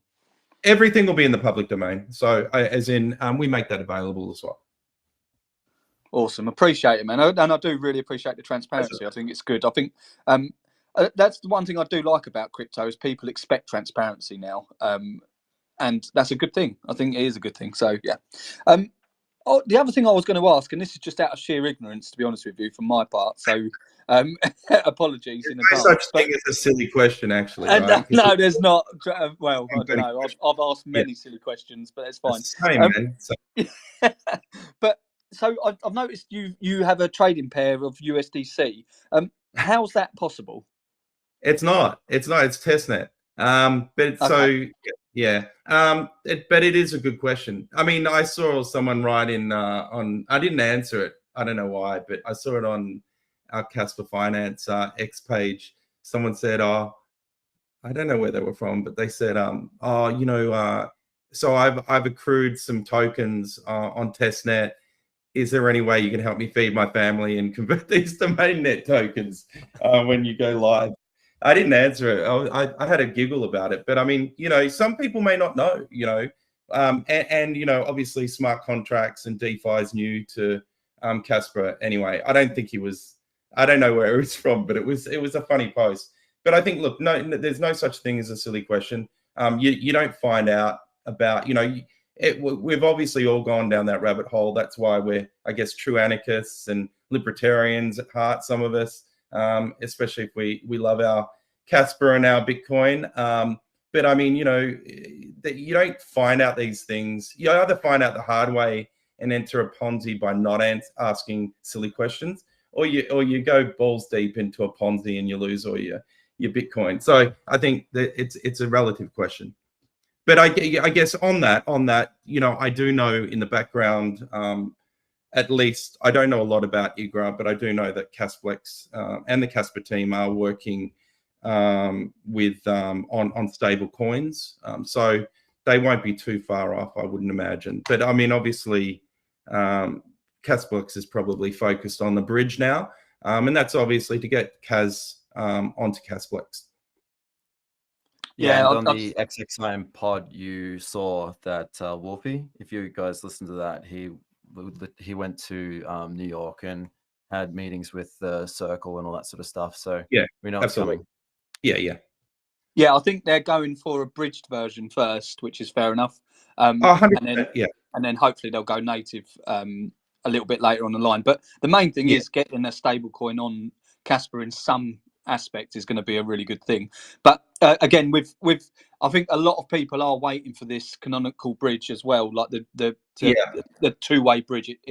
I think that's really important, to be honest with you, and I do hope that either L2's figure this out, because I think that's really important. I mean, it's not dire, and you could probably deal with it in short term, but certainly long term, a two-way bridge is definitely needed. Yeah, it needs it. Look, can I be a cheeky fucker and say, you know, Cas is a stable coin at the moment anyway, until the rest of the world catches up anyway. So, you know, obviously we're gonna have Cas. So, in its current state, it's a bit of a stable coin. Once we sort of get some adoption, we're gonna hopefully see some ramp up, right? Yeah, totally agree. I think, and again, there's nothing wrong with pairing it with Cas anyway. No, 100%. Yeah, it works the same, really. Yeah, for now. exactly. Like, Look, I think people like, you know, obviously in farms, then you can have stable coin markets. You know, people feel more, I guess, confident, you know, utilizing a stable pair rather than two, I guess, exotics. I don't know who called them the exotics the other day, but I actually don't mind the term. But you know, tokens. So yeah, was it you? Was it? Yeah.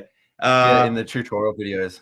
That's right. Yeah, absolutely. So the more volatile pairs. So I mean, you know, obviously, if someone's wanting to inject some liquidity into a DEX to actually get some gains, you know, they're going to opt for a stable pair. You know, as a stable and you know, a Zealous or a stable and a Cas, or a stable and a KFC. You know, something like that. Something that's got some backbone. And obviously, that's not to overshoot any of the rest of the projects that are being stood up in the Kaspa network. There were just two that came to mind. Awesome.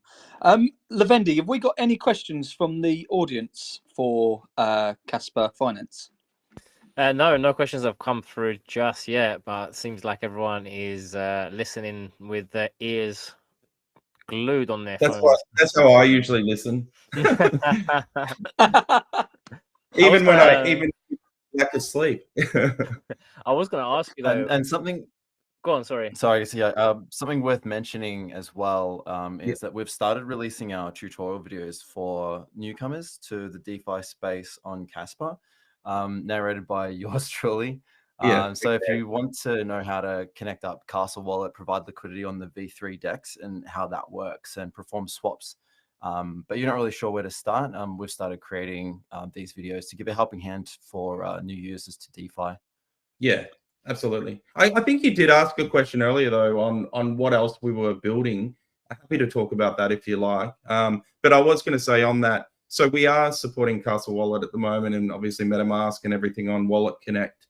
But we are also integrating with Caskeeper, and there's another wallet. The name escapes me. I think after 5 Red Bulls, I'd get it back. But yeah, so we are integrating with all native Kaspa wallets, and especially obviously the ones that have sort of starting to integrate into Casplex. So you will see, not just Casplex, just to the EVM, I guess, but you will notice that over the coming days as well.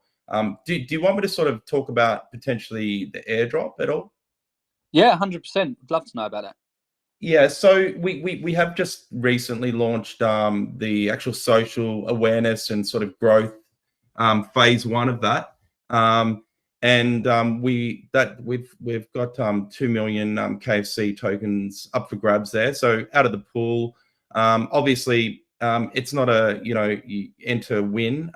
Every user will get a piece of that pool if they follow some of these sort of actions, and I guess follow our socials, or in future sort of phases, doing testing, locking liquidity, doing a trade, removing liquidity, staking, all these different actions will sort of accrue tokens. So much like, I guess, Uniswap did with the Uni token years ago.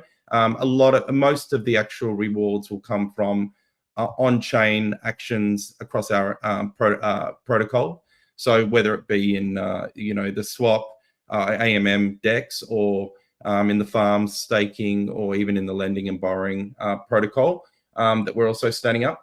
And we are actually just in the midst of building out a user profile dashboard to actually set up a leaderboard that captures that, so everyone can start showboating, where they are on the leaderboard in terms of an XP sort of result.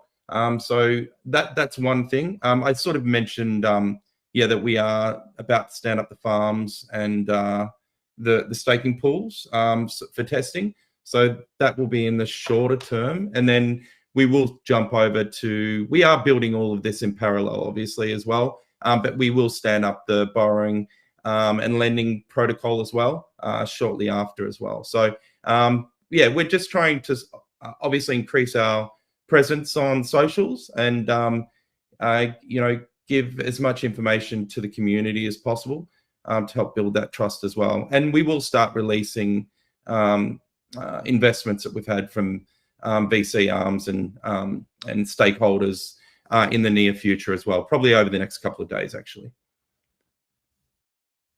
Amazing. And again, great way to incentivize people to get that sort of outreach as well, which is great. Thank you. I was going to say, you mentioned about, it was crypto. Sorry, I can't see the full name. Cryptolytics.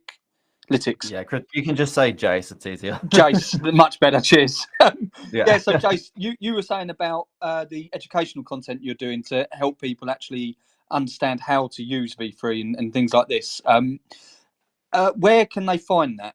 All of that juicy info? Is that going to be on your website or on your DEX itself, and is it going to be on your socials?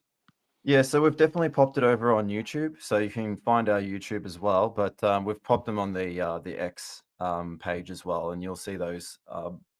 There's 3 at the moment, but we'll be adding more ongoing because we really want to give a helping hand and teach people how to use DeFi. I've been using DeFi for many years, so it's just like, as we were talking about before, well and truly before, it's like it's about education and just like learning this stuff, and so you don't have to figure it out the hard way. I mean, you can if you want. I mean, that's how I learned. That's how most of us have learned as well. But it just sort of helps guide and sort of streamline the process. Yeah, I think it's a really good idea as well, because it is a complicated. If the problem is, once you've been in the space for so long, you sort of get so far ahead of what an average everyday person understands about crypto that you forget how complicated it is when you first step into this realm, because it's like completely new to someone.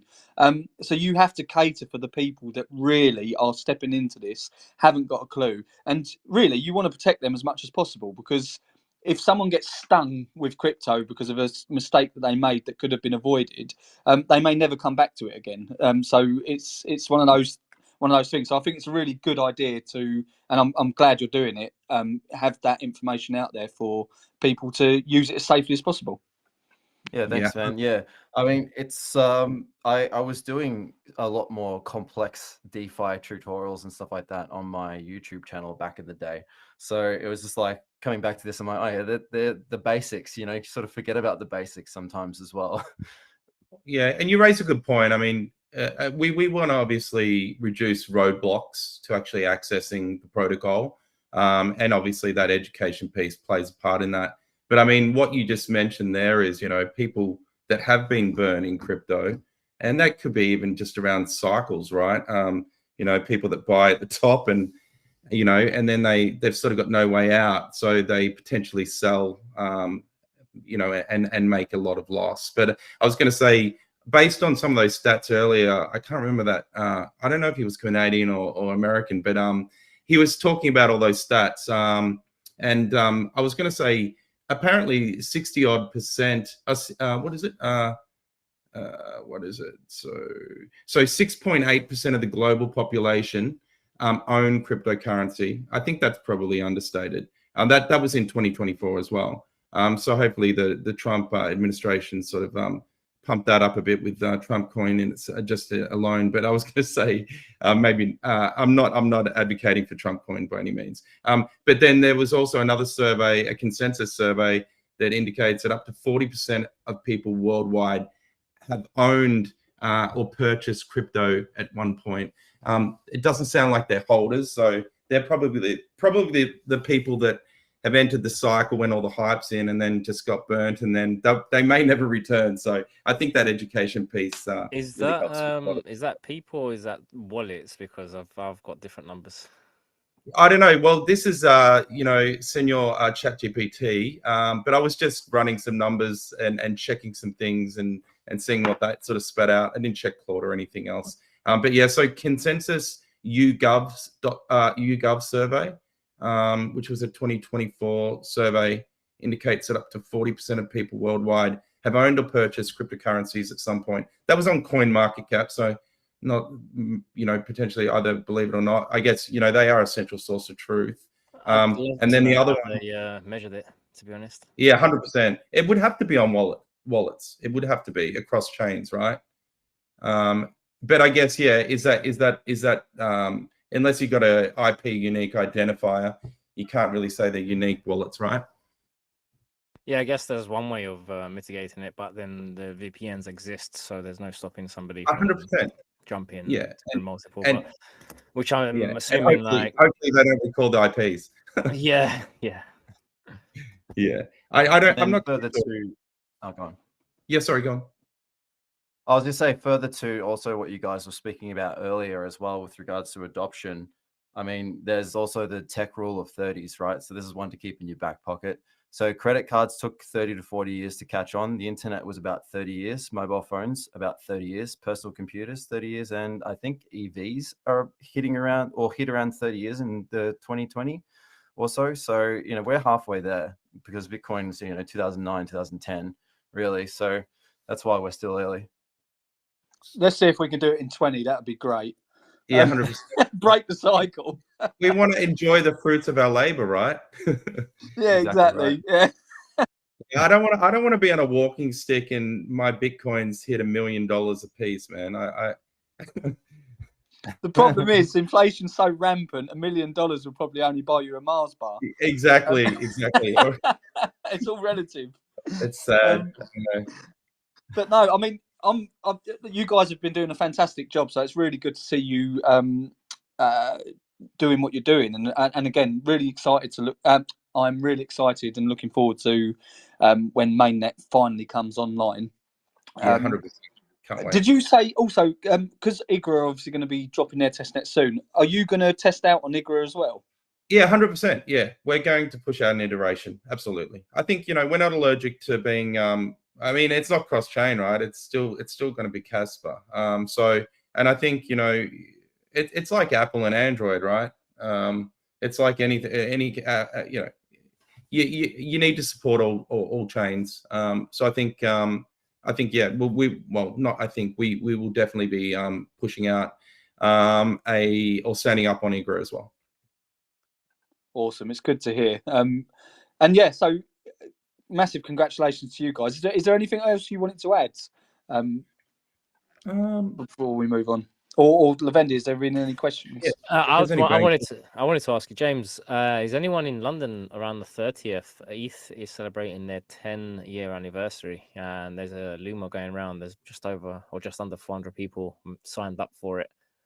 That's awesome. Yeah, it would be awesome to see you down there. I want to try and go there.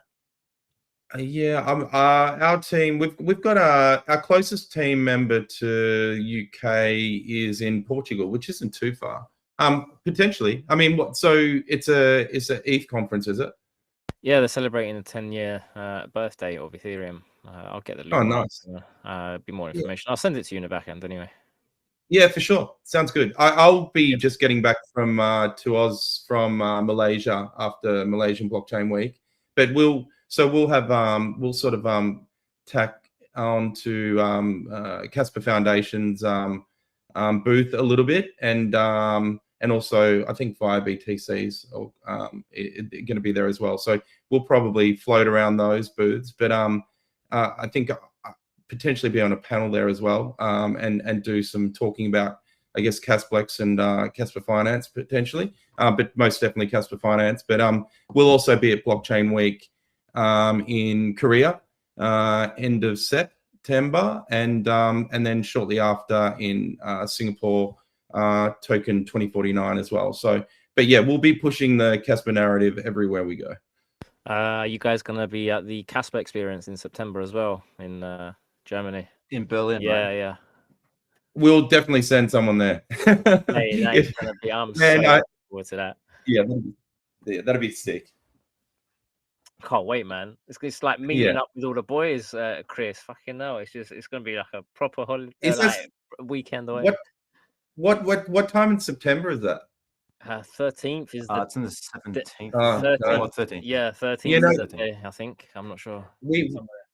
Yeah, you're right, 13th. Yeah, my missus and I usually go to Europe before Korean Blockchain Week, but it absolutely writes me off. Just the time difference, and I get to Korea and I can't sleep. So yeah, and obviously you're speaking to me in my sleepless state now, but yeah, I don't know if I would. That's sort of really inviting. I do want to go there. We'll definitely have people there anyway. Maybe Jace, you can go. Maybe that's bad timing for you though. I don't know. Yeah, anyway, you sound super excited, Jace. Amazing. No, I would love to, but being in the asshole of the earth in the bottom of Australia, I'm like, it's a bit far. Yeah, a little bit of a trek, I suppose, isn't it? It's only a swim away. What do you mean? Yeah, just a short swim. Jump on the jet ski. But I mean, even if a representative came there, that would be awesome to see you guys and speak there. So yeah, it'd be awesome to see that. Yeah, we'll definitely have someone there for sure. Amazing. Yeah, is there anything else you wanted to add before we? Well, I think actually, Levendi, have we got anyone else up on stage? Well, we can hear from Wolf and get some updates from there, and have an open stage as we had a couple of weeks ago. That was fun. Yeah, fair play. Okay, so yeah, Kaspa Finance. Is there anything else you wanted to add before we move on to that? No. I mean, look, if there's any projects on the call that are pushing out a token on Kaspa, on Kasplex or Igra, and they want to sort of set up a market, obviously we'd love to sort of get behind them and help them out with some liquidity or something like that. So yeah, definitely reach out to our team through socials, one of our admins or whatever. We'd love to have you as part of the community. And obviously help you get your project out there as well a little bit more, and yeah, give you the support that you need. But yeah, look, I just wanted to thank you guys for the opportunity. It was great to sort of be able to connect, and sorry I didn't make the first one. I regretted it from that day. No, man. I mean, I really appreciate the fact that you guys have come on, especially so early. I probably wouldn't have done it, so props to you. Cheers for your honesty. Thanks, man. Yeah. Thanks. No worries, and enjoy your Red Bulls. I'm sure you'll need them. Yeah, and enjoy the rest of your day as well. Yeah, thanks for that, and thanks, Levendi. I appreciate it, man.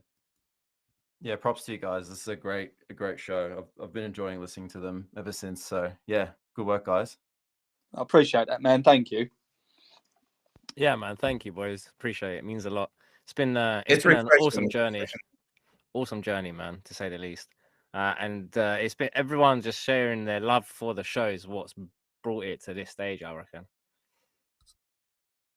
No, it's really good. It's refreshing. It's refreshing where anyone can have avenue to talk about their passion. And I think, you know, I guess, I don't know, just hearing people talk about it, it kind of reminds me, and not to say people are new to the scene or anything, but it reminds me of that first passion that I had when I found it.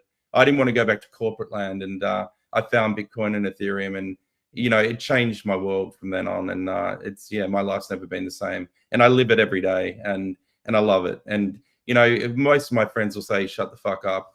You never, you know, you can talk about crypto forever, but you know, I guess that's what I love. It's my passion. So I think it's a really good community you got going. 100%, man. You work a job you love, you never work a day in your life, will you? So 100%, exactly. Yeah, and again, it's all, like I said, the majority of people in crypto, or maybe that's a generalization, but a lot of people in crypto are in it because they want something new. They want that they're pushing for that goal. And yeah, it's just cool. It doesn't really matter what chain you're on. It's just, if everyone's pushing towards that goal of being decentralized, away from the centralized system, it's a bonus in my eyes. Yeah, absolutely. Awesome. Cheers, guys. Really appreciate your time. Thanks again, man. Awesome. Bell Rock's come up. What did you want to speak about? Did you have a question, or did you want to talk about, because we're open mic now, talk about whatever you want? Hey, Chris. Oh, yeah, I hit the mic by accident, but I kind of came in a little late to the whole space. Yeah, no worries, man. So was it completely accidental putting your hand up for the mic? It was completely accidental. Love it. Doesn't matter. It makes it look like we've got more speakers, so that's fine.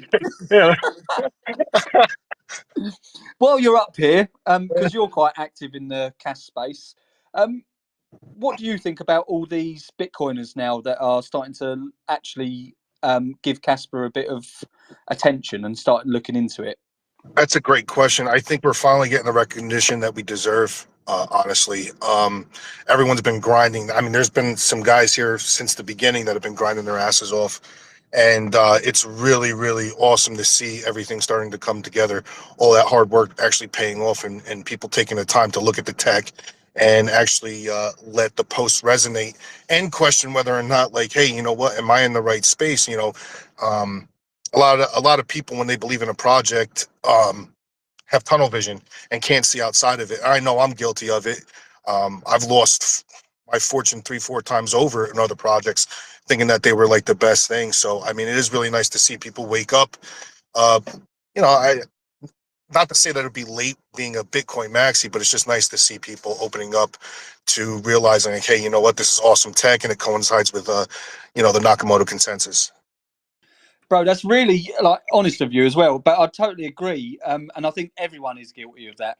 We get so blindsided, and I think, and I don't blame Bitcoiners for being like that. But again, I think a lot of Bitcoiners are blindsided, like they're just focused on tunnel vision on one thing. And again, I do actually understand it, because we've all been there before. And I actively do this with Kaspa even now. Monthly or maybe quarterly, probably quarterly, I check myself. I always go, right, is Kaspa actually the best thing out there at the moment? Because you never know. One day, like, it's sort of like this with the Bitcoin situation, because I was like this with Bitcoin. There's never going to be anything better than Bitcoin. But then something does come along. So you always have to check yourself before you wreck yourself. And I think Bitcoiners are now, some of them, that they've got a sort of open minds. They've probably seen Kaspa a lot in their feed, and they've gone, okay, let's just have a look at this, because we keep calling it a shit coin, but we've not actually properly looked into it. They're starting to look into it now, and it's a beautiful thing to see, because I've yet to see, in all honesty, anyone make a valid argument against why Kaspa is bad tech. I like genuinely, and I actively look for that, because, again, check yourself before you wreck yourself. There's people that are much smarter than me out there and understand tech a lot on a lot deeper level than I do, and I actually rely on them to check this for me. So actually, Bitcoiners are the perfect people, because they'll do everything they can to pull it apart, and if they can't pull it apart and they're smarter than me, then I'm probably in the right place. I couldn't agree more. Awesome. I also, just one more thing. I just want to make a note, like, the whole MEV resistant part of Kaspa is probably going to be the one thing that actually dethrones Ethereum, where Kaspa would take over that spot at number 2. I think it certainly would challenge it hard. I totally agree with you on that one, because unfortunately, like, MEV is everywhere, really, but yeah, Ethereum does struggle with that. And like you said, with Kaspa being multi-lead consensus, it just changes the game on that completely.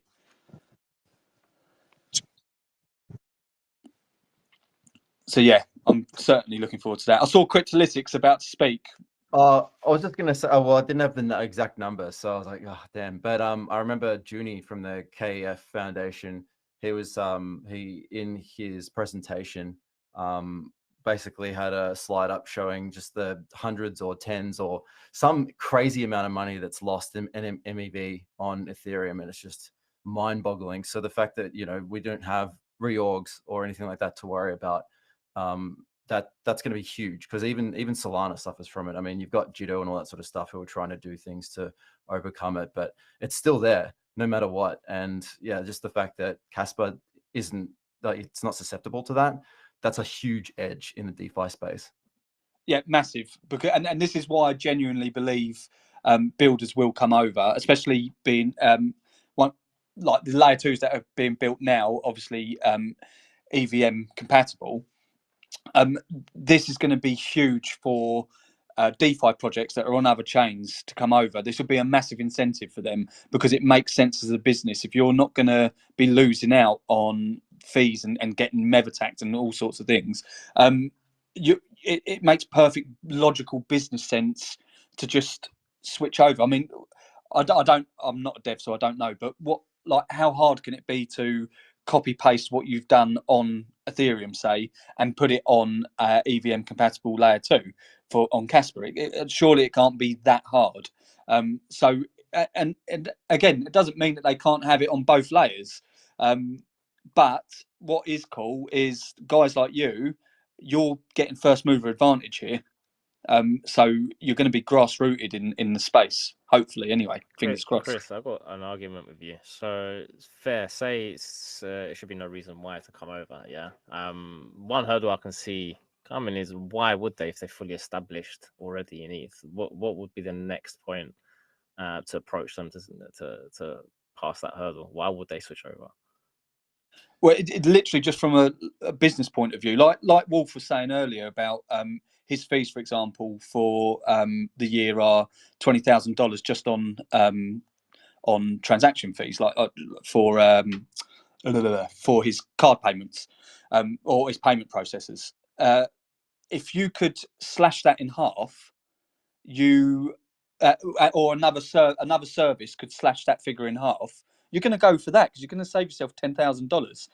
Now do that on a really big scale, where you're dealing with hundreds of millions per day, and you are susceptible to, like, I can't actually remember the figures either, Cryptolytics, but or Jace, sorry, but I remember being shocked at it on Junie's presentation, and yeah, it's scary. So that the amount of money that you could potentially save just on fees or on these MEV attacks would be well worthwhile for a business to port over.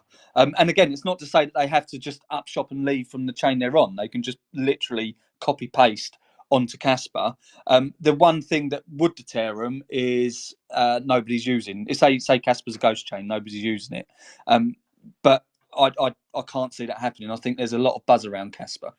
Yeah, and I think you got to look at even like Uniswap and I guess Pancake Swap and other Sushi. You know, they integrate to other chains. So you know, a Uni integrated to Arbitrum and a whole heap of other layer ones and layer two. So, and not a whole heap, but you know, they choose them wisely. And you know, Arbitrum was amazing at one point. You know, people saving a lot of money as opposed to trading on Uniswap. You know, in Ethereum. You know, obviously high gas fees and all that kind of stuff. So I think, you know, these other swaps, these other dexes, these other ecosystems, they don't need to pack up shop and just come over to Kaspa. They'll integrate and they'll give the users an option. So obviously you've got projects already on Kaspa raising up like C-Swap. So kind of a, you know, aggregator, much the same as 1inch. So, you know, in the cross-chain future for crypto, which is already here, you're going to get those aggregators cross-chain. You'll want to swap an asset. You'll get the cheapest route offered to you. You'll get to choose it. And hopefully, potentially, that's utilizing Kaspa routing, right? So, you know, that's a future state. You know, that's something we're building out as well. So we will be cross-chain probably maybe even later this year. And users will have the ability to potentially swap, you know, Ethereum on Ethereum chain from Kaspa on Kasplex or Igra. So, you know, that's the options that aggregators give and bridges give to that cross-chain future. So I think, yeah, they don't need to swap shop to actually just migrate over. Yeah, I've got the stats. It's just by the way, the Bank of International Settlements estimated that it was about 550 to 650 million in MEV extracted from Ethereum between 2020 and 2023, and Juni's board was 25 million in just 2023 alone, I believe. So yeah, pretty nuts. So sorry, was that 25 million in a single year? Was that correct? Yeah, and about well, let's just say 600 million roughly from 20 to 23. So this is insane. So imagine just saving 10% of that. You're saving a lot of money. Yeah, it's huge. And that's just that 10%. If Kaspa can prove to be as MEV resistance, like, because again, this is important to know. It's not there yet, as far as I'm aware. I think there still needs to be some sort of I don't know. Again, I think they were talking about a sort of Dutch style auction on block rates and stuff like that. And I think somewhere, I'm sure of it, Jonathan spoke about 50 blocks per second being like the perfect sort of thing for MEV resistance. I'd have to double check that, but it's just the fact that I can't see why 10 blocks couldn't be, to be honest with you. Like, that's quick enough, isn't it? Surely. I don't know enough about it.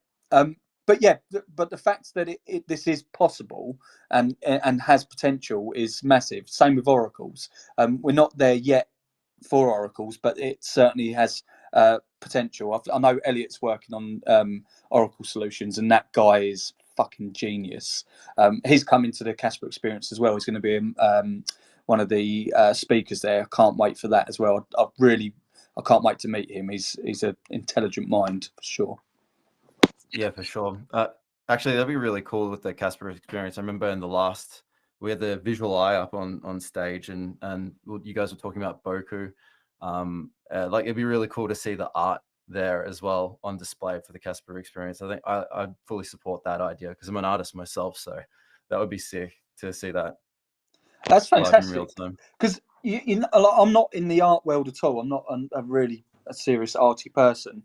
But Boku's art I really loved. The visualize art is really cool.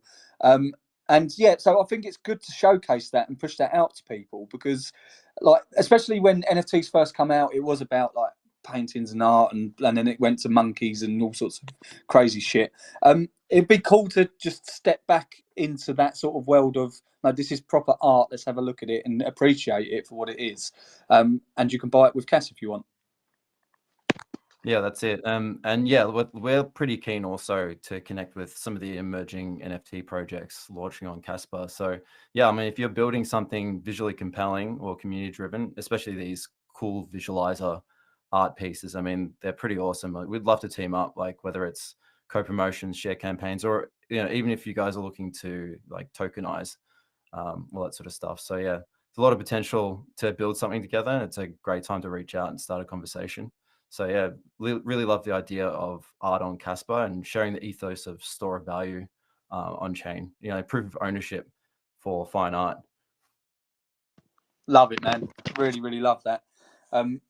Yeah, we can make art great again. KRC Exactly right. KRC bot, you're up as a speaker. Did you have something to add or something to ask? Yeah, of course. So it's definitely been a hot minute since I've had the pleasure of being able to talk to you all, and it's good to be able to check back in every now and then. So the last month I've actually been on your side of the pond over in Europe and Denmark on assignment. So I'm finally back home here in the States, and I get to get back to trying to work on tooling and things like that. So before I went off, it was basically working on tooling for IGRA. So, they've been progressing. I noticed recently we were talking about them a little bit. So good things definitely coming along that way. Part of it could also be given to like Casplex when they were working on Executor and Go. So like rewriting those types of things back into Rust so that they're a little bit faster, and creating tooling for other developers so they can get into the space. So actively right now, one of the big things is that, we see a lot of people using the space, at least within the same ecosystem, echo chamber, to build tools, and that's great. But my focus so far has been really trying to figure out what can we do to move the needle to get new bodies, new faces, new accounts into the space. So even while we're talking right now, funny enough, I'm building out 30 million wallets, and I'm planning to do a small airdrop here to them. So it's going to be quite the endeavor. But hopefully next time on blockchain banter, we can talk a little bit more about that, and we can kind of review and look at proof in the pudding. Yeah, man, that would be awesome. I'd absolutely love that.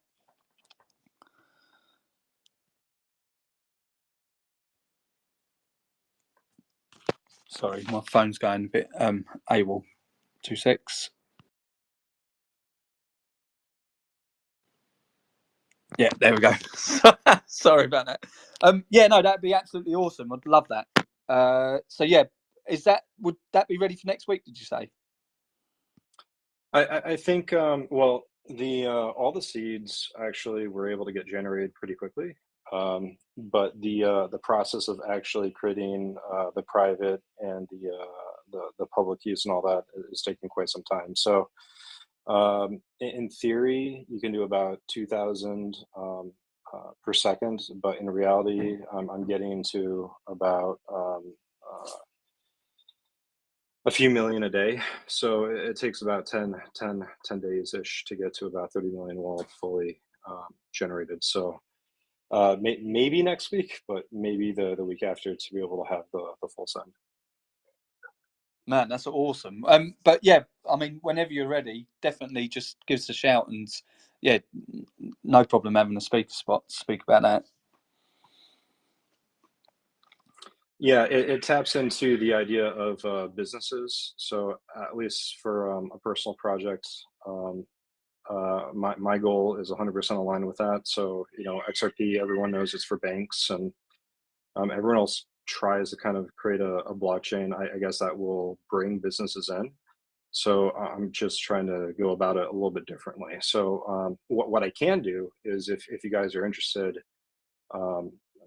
you can go to a link for a dev site, and if you're not against looking at some alpha, you can go to dev.tbd.directory, and I've already loaded in roughly 29 million businesses, at least across the states. And the goal is to kind of create an on-chain database. So the next steps, originally I was planning to do it on layer 1, but with 10 CAS being used for the cost of deploying an NFT on chain, that would have made it preventively expensive to deploy an L1. So that's where this is going to go to L2. So IGRA is likely to be the target, mostly because I'm writing the stuff in Rust, and if Casplex is against taking on some of those things in Rust as well, then it might be fast enough. So the goal is to deploy effectively about 29 million NFTs on a layer 2 to bring business data on chain. So yeah, it's a journey. Jesus, that's huge, man. That would be incredible as well. Yeah, but yeah, check out the dev site. You can try to search. It's pretty fast, millisecond response times. You can kind of search for businesses. Some of the data is stale, so updating things is going to be an ongoing journey, of course. But I think if you look at adoption, what it really comes down to is, I think you were saying before, is avoid the pitfalls. So in any platform, you have a producer-consumer issue. So the idea here is to take away the friction points. Just build the drop-in ready solution for the businesses, and then just kind of like Helium, work on adoption over time. So it's definitely not a get rich quick thing. What it is kind of like build it and work towards getting people to adopt it easily without a lot of friction. So if again, the data is there. If I just said, hey, I'm going to put 29 million records online, people might scratch their head and say that's unlikely. Well, it's already there. If you say, hey, prove to me the data can actually go into an NFT, well, it's actually on Git. It's private. So again, we can prove that's there.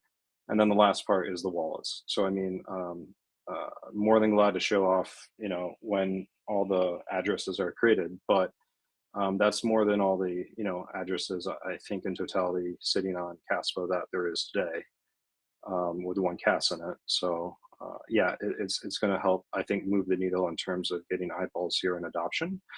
And then eventually the next step is just going to be make services actually prove that they can work.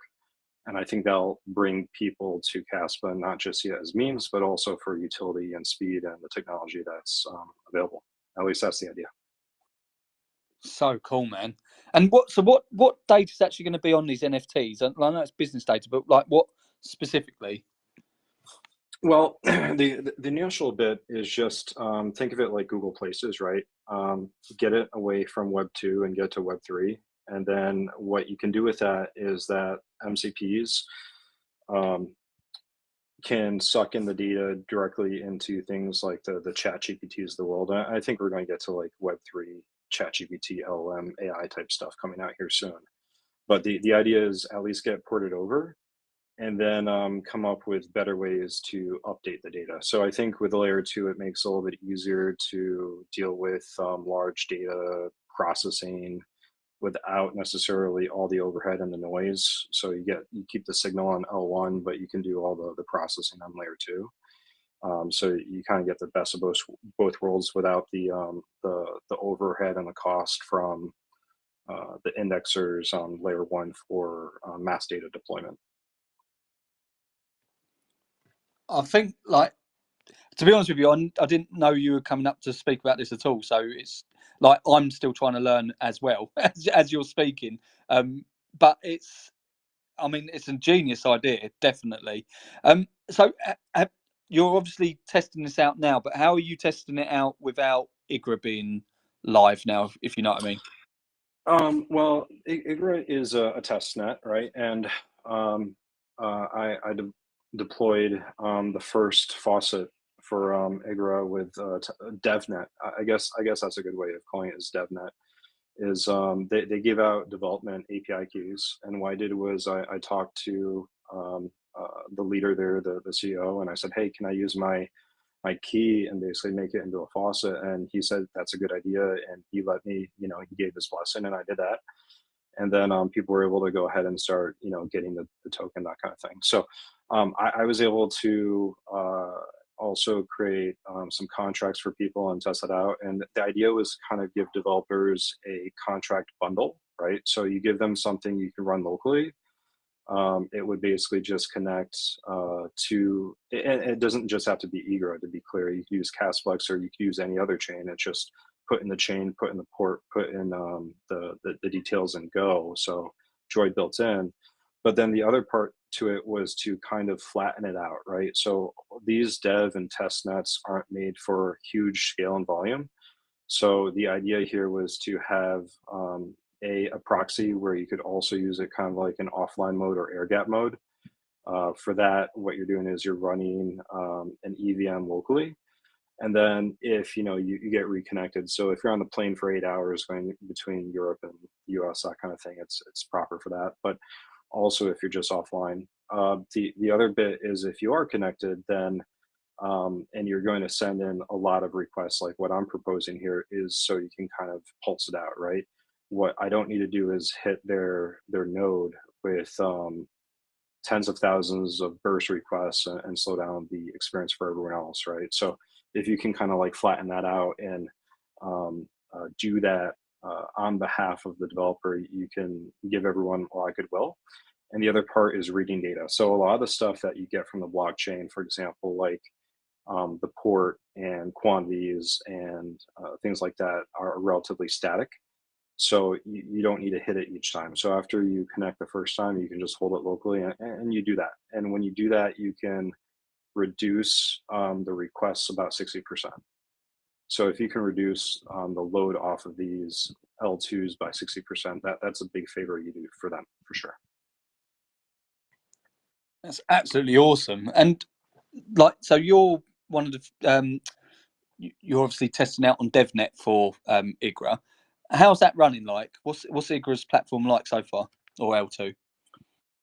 So when I look at this, I'm pretty agnostic, right? The big thing was that I just like the idea, I think, with Igra that it decentralizes things a little bit more. So Casplex has had a lot of centralization in terms of indexing capability, and I think it's great what they've done.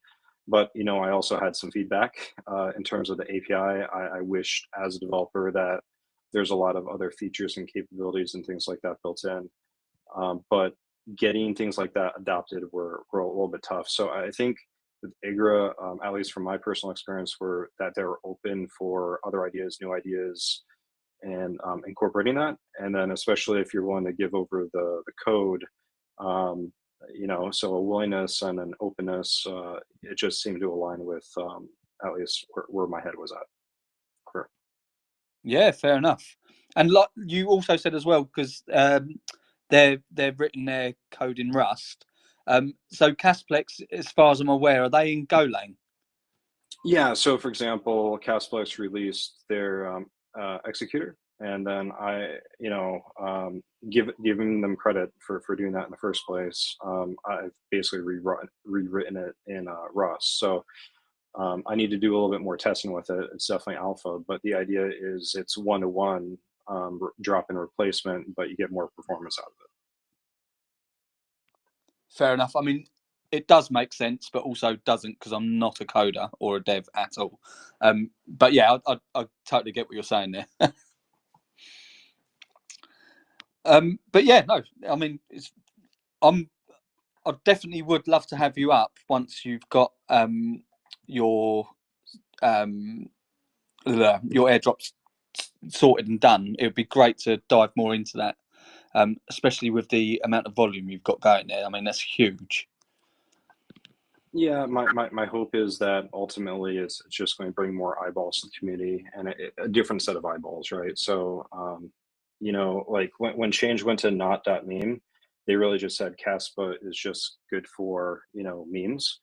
And I hope people have a bigger opinion of Kaspa than it's just that, right? So I'm hoping to work with others here that see that has a lot more potential, that speed is a main capability that unlocks things that can be done here that you just can't do in other places. And the world is big enough where it needs that scale and speed to be able to actually bring on the endeavors people are going after. So when you're trying to take on things like, let's say, a Visa and MasterCard and 50,000 transactions per second and things like that. You know, and I know the Bitcoiners won't necessarily like this. It's just that Bitcoin won't get there. And you know, forks have, you know, realized these issues, and they've come up with different solutions to improve scalability, but they're probably not going to be adopted very quickly. So, and there's reasons for that. But what it comes down to is that I think Kaspa can get to that point, and it's one of the few things that is likely to get there. And then the L2 allows us to make it financially viable for these larger endeavors. So I'm definitely looking forward to going through a little bit of pain, but also helping out and making sure that we can accomplish these goals together. Over. Absolutely love that, man. Levendi, has there been any questions, especially for KRC bot? No, nothing. No questions have come through. But I'm sure as people listen through to the recording or listen back, they will reach out. Awesome. Well, I really do appreciate your time and to come up and tell us about this as well. I think it's yeah, it's something I didn't even know about, to be honest with you. So I'm glad you've come up and spoken about it.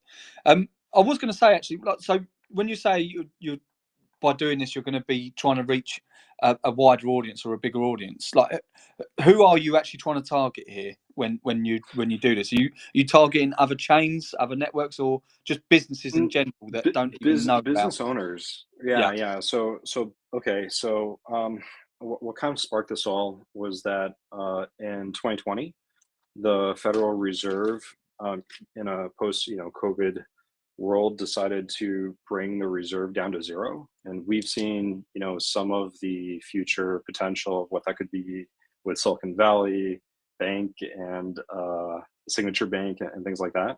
But what it means is that businesses are the heart of our economy, for families and workers and things like that. And when unemployment goes up, what happens is there's a direct correlation to suicide rates and death and things like that. So in here, it's just we really need to make it possible that in the potential of a real recession or depression, that businesses can still keep their doors open, they can mature, compete, onboard newer tech, and do that easily, right? So there's just a bigger rift happening between the working class and also really big businesses and smaller ones. So I'm hoping that using Kaspa and some other technology, AI, things like that, we can make it easy, affordable, accessible, and then businesses can keep their doors open and have a way, like a parachute, should the economy really hit a rough turn here on liquidity. Really, really love that idea, man. It would be incredible. I've got no doubt at all that you're going to succeed in this. But yeah, I really hope it does succeed, because I think it's such a good idea, and it's exactly the market where you need to be reaching out to. Like, when people say, like, I think we spoke about this last week actually, but when you're talking about adoption and marketing and things like that, it's actually, and I was, funny enough, it was Pavel who I was speaking to said this, who's part of IGRA. He said, really, it'd be great to focus on the instead of focusing on the few people, or relatively few people, that are in crypto, we want to be focusing on getting the rest of the world, because that's a much larger number. And this is a potential for that, what you're doing here, and I really do hope it works. I think it's great. Yeah, there's a force multiplier behind it all, right? So when it's all on chain, that means people can, do proof of funds. That means they can help with financing. They can do credit. They can do all these wonderful things. And should there be, let's say the Fed doesn't release its hold, right, on credit, even though the rest of the world is, because of political games or whatever have you. Private funding is viable, easy, fast. What there is for businesses right now is really archaic. It's painful, right? And looking at a few pictures of your past 3 months of your snapshot of your bank and giving it over to a shady lender is probably not the best we can do. Not in today's age. So I just think we can get kind of like crowdsource funding for people in places that are doing good things, And then, because of all the contact information is here, it's really about the onboarding process. And so some of those things have to get perfected, but that's top of funnel. Right now I'm focused on bottom of funnel, just making sure the services work, making sure everything's affordable, making sure it does what it's supposed to do. So this has been pretty much a 5-year journey, not necessarily in a rush to say. And then in terms of a token, it is out there. So TBD AI has been, I don't know, listed for about 7 months, I guess you could say technically. So if you go to Kaspa.com, and so it's going to have one of those insane market caps, unfortunately, and people will probably just kind of put it to the side. But the idea is, you're going to be sending a lot of this into those 30 million wallets, right? And the idea is you get the businesses onboarded and they can actually use it for marketing and services and things like that. So it's a utility. As such, the wallets that don't get activated or the businesses that don't get activated, it also kind of serves as a lock. So that there isn't a giant white paper on this because, to your point, that the main customer isn't a crypto bro. The main customer here is a business trying to educate, learn, grow, and connect. And then the AI side of things, you'll be able to tap into it. So imagine if you could go up to your AI assistant and say, listen, find me, a great place to have a drink tonight. And then it brings you to Wolfie's bar, or, I need something, and you can search through everything and be able to find it in real time. So the big idea is it comes to you. And that's the difference of Yellow Cab versus like Uber, right? That's the difference between Blockbuster versus Netflix, and even music and having Spotify. So the big story or the big change here is that it comes to you, and businesses just it's a hard hurdle, right? So we're going to make it easy. So will businesses, the ones that you're business in general that you're aiming for, your target market, will they even know that they're using Kaspa? It will be built in underneath the hood, and then if you want to look at it, then you have access to it, because you have to go through like a tier trust system to get there. But initially, it's being used as the main medium of transfer because of the technology, but then also to have other wallets there as well, right? So the idea is to be agnostic, but the heart of it is Kaspa first, and then allowing for the people who are still not there yet to have Bitcoin, Ethereum, and other chains as well. But the core of it is Kaspa due to what it can do, right? So that's where it's a little bit unique, but it doesn't mean that a business wouldn't be able to take on Bitcoin or anything else for that matter. The more I'm learning about this, the more I'm really, really, really interested in this. I think it's a brilliant thing you're doing here. But also, if they do look under the hood and see it's Kaspa, and like you said, most people don't really know about crypto in general. But what a great first crypto to find, being Kaspa, if they do look under the hood. It's a great introduction for them, for sure. But yeah, I mean, again, this is a win-win-win scenario, isn't it?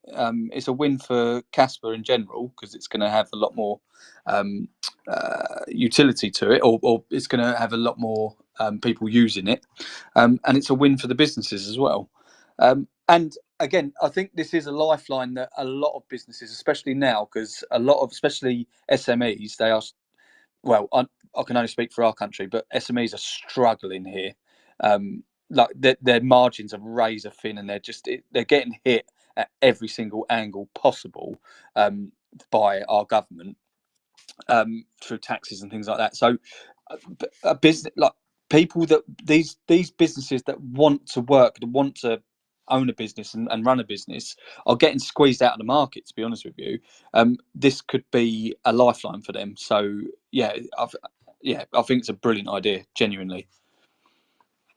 Yeah, I mean, I wish I could do the entire world on a go. I think US has maybe about 60% of the businesses of the world that are maybe registered. So it seems like a good enough starting point. And, even with 50 states, it's relatively complex with legal taxation and everything else behind it. But once, concept is proven, then the next step would be, figuring out how this same type of thing could be applied. So from a stack standpoint, again, the dev area is there. Working with a few others to try to get a data center set up, so that way, there's a great guy out there that has about 700,000 square feet of data center. So not too worried about the long-term options there.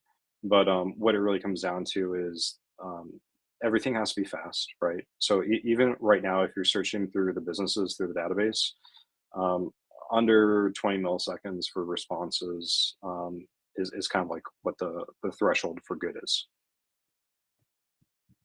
Unreal, man. Unreal. I'm gonna I will, because I can't multitask, I'm terrible at it, but I definitely will give because you put a link somewhere. Where is it? Did you put it in the chat? Yeah, the link to I didn't put in chat, but I'll add a link to it now. Yeah, if you could please, because then at least Levendi can put that up on the Jumbotron as well, and then other people that want to have a go on it.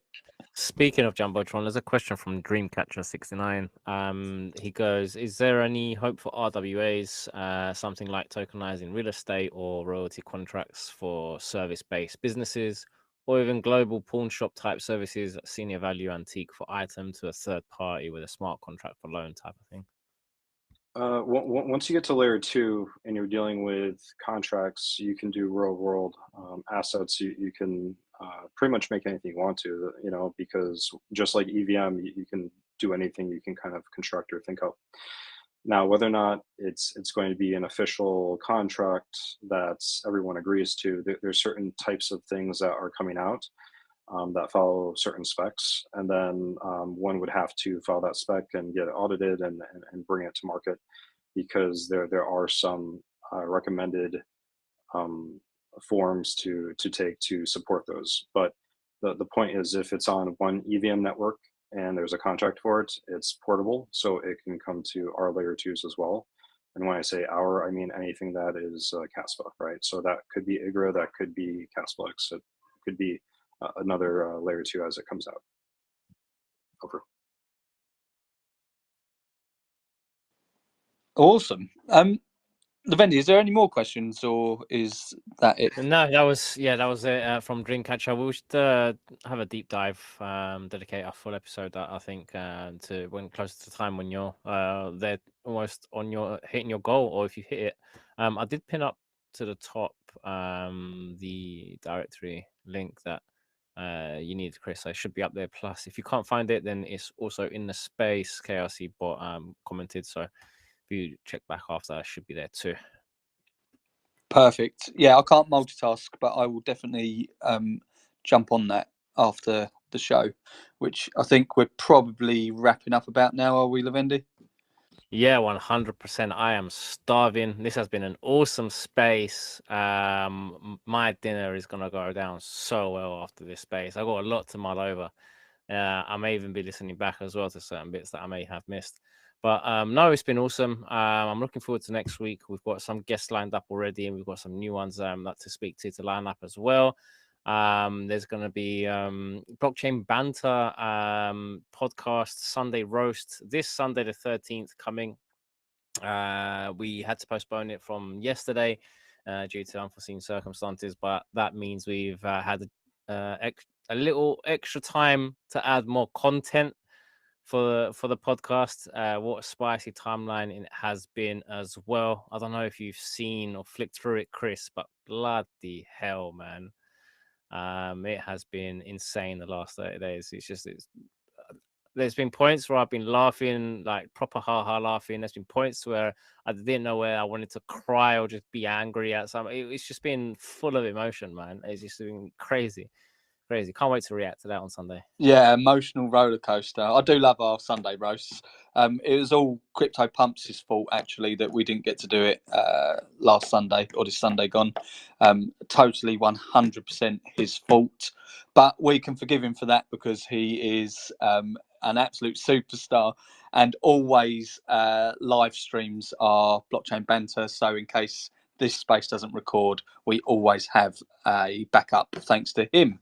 And funny enough, I was late to Blockchain Banter, or felt I was late anyway, this one, because I was actually watching his live stream, because he had some great I love his start videos, or the pre-videos or whatever they are. And he had I can't remember his name, Paulo Powers.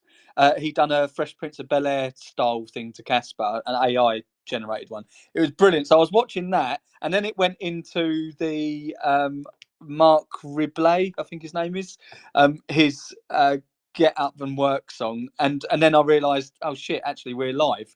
So I had to quickly jump onto our actual platform, and I think CryptoPumpz is actually getting more viewers than we are, more live viewers than we are. So yeah, but yeah, massive thanks to CryptoPumpz for doing that anyway. But yes, it was all his fault that we've had to postpone Sunday roast, and definitely not Ashton's fault at all, because he had Independence Day. yeah, not at all. Wait, what was his name again, Chris? What, CryptoPumpz? He loves it. He loves it. He says I sound Russian. I don't. He knows I sound very Irish. Pretty Russian, to be fair. It is, isn't it? Oh, I think so. yeah. In my head, it sounds right anyway. And I'm like half Irish, so it must be true. Like, oh bloody hell! Thumbs down. No, it's going to be fun. I think he's going to be going to the event in Berlin. It's going to be fun to have a drink with him. Oh, it's going to be great. Like that, the event in Berlin. Like, there's a lot of people actually going to that I've wanted to meet. Like, I've already met CryptoPumpz anyway. He's a great guy. But there's a lot of people that I haven't met and I've really wanted to meet that are going as well. So I think it's just going to be awesome, man. It's going to be great to spend time with people that you've been on the internet, you've spoken together on the internet, but never actually properly met. I think it's going to be awesome. Really, really looking forward to it. Yeah, man, I couldn't say it better myself, bro. It's just speaking to everyone for the past year, hearing the shows and everything that we've been building together. It's just been an awesome experience. I'm really looking forward to sitting down with the majority of people that are going to come there. I'm pretty sure there's not many tickets left, especially for the Nacho after party.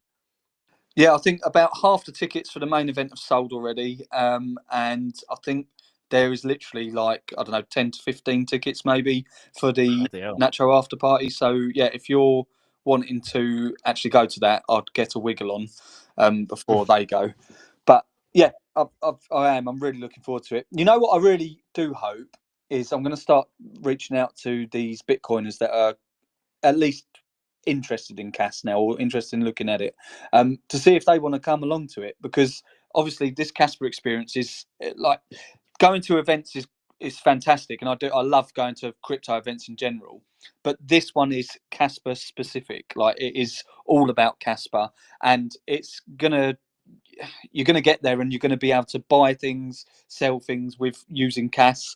Like I said, hopefully going to have some art up there as well. It's going to be fantastic, and brilliant speakers as well. And so it's very Kaspa centric. So if you want to showcase what Kaspa, or a world where a simulated world of what Kaspa economy would look like, bring your Bitcoin friends along, and so I'm going to certainly be reaching out to these Bitcoiners, and hopefully they'll come along to this event as well, because it'd be great to meet up with them as well, and actually showcase CAS. Like, it's going to be all about Kaspa that day. So yeah, I'm really, really looking forward to it. Yeah, I can't wait, man. It's gonna be fun. But yeah, anyway, I think let's end the space. I'm getting hungrier by the second. It's been awesome. Thank you to everyone for coming, and thank you, CryptoPumpz, for indeed recording and streaming the show. Appreciate you. Chris, over to you, man. Good night from me. Yeah, I just want to say a massive thank you to all our speakers that came up and spoke to us today, giving up your time to do that. Really, really appreciate it.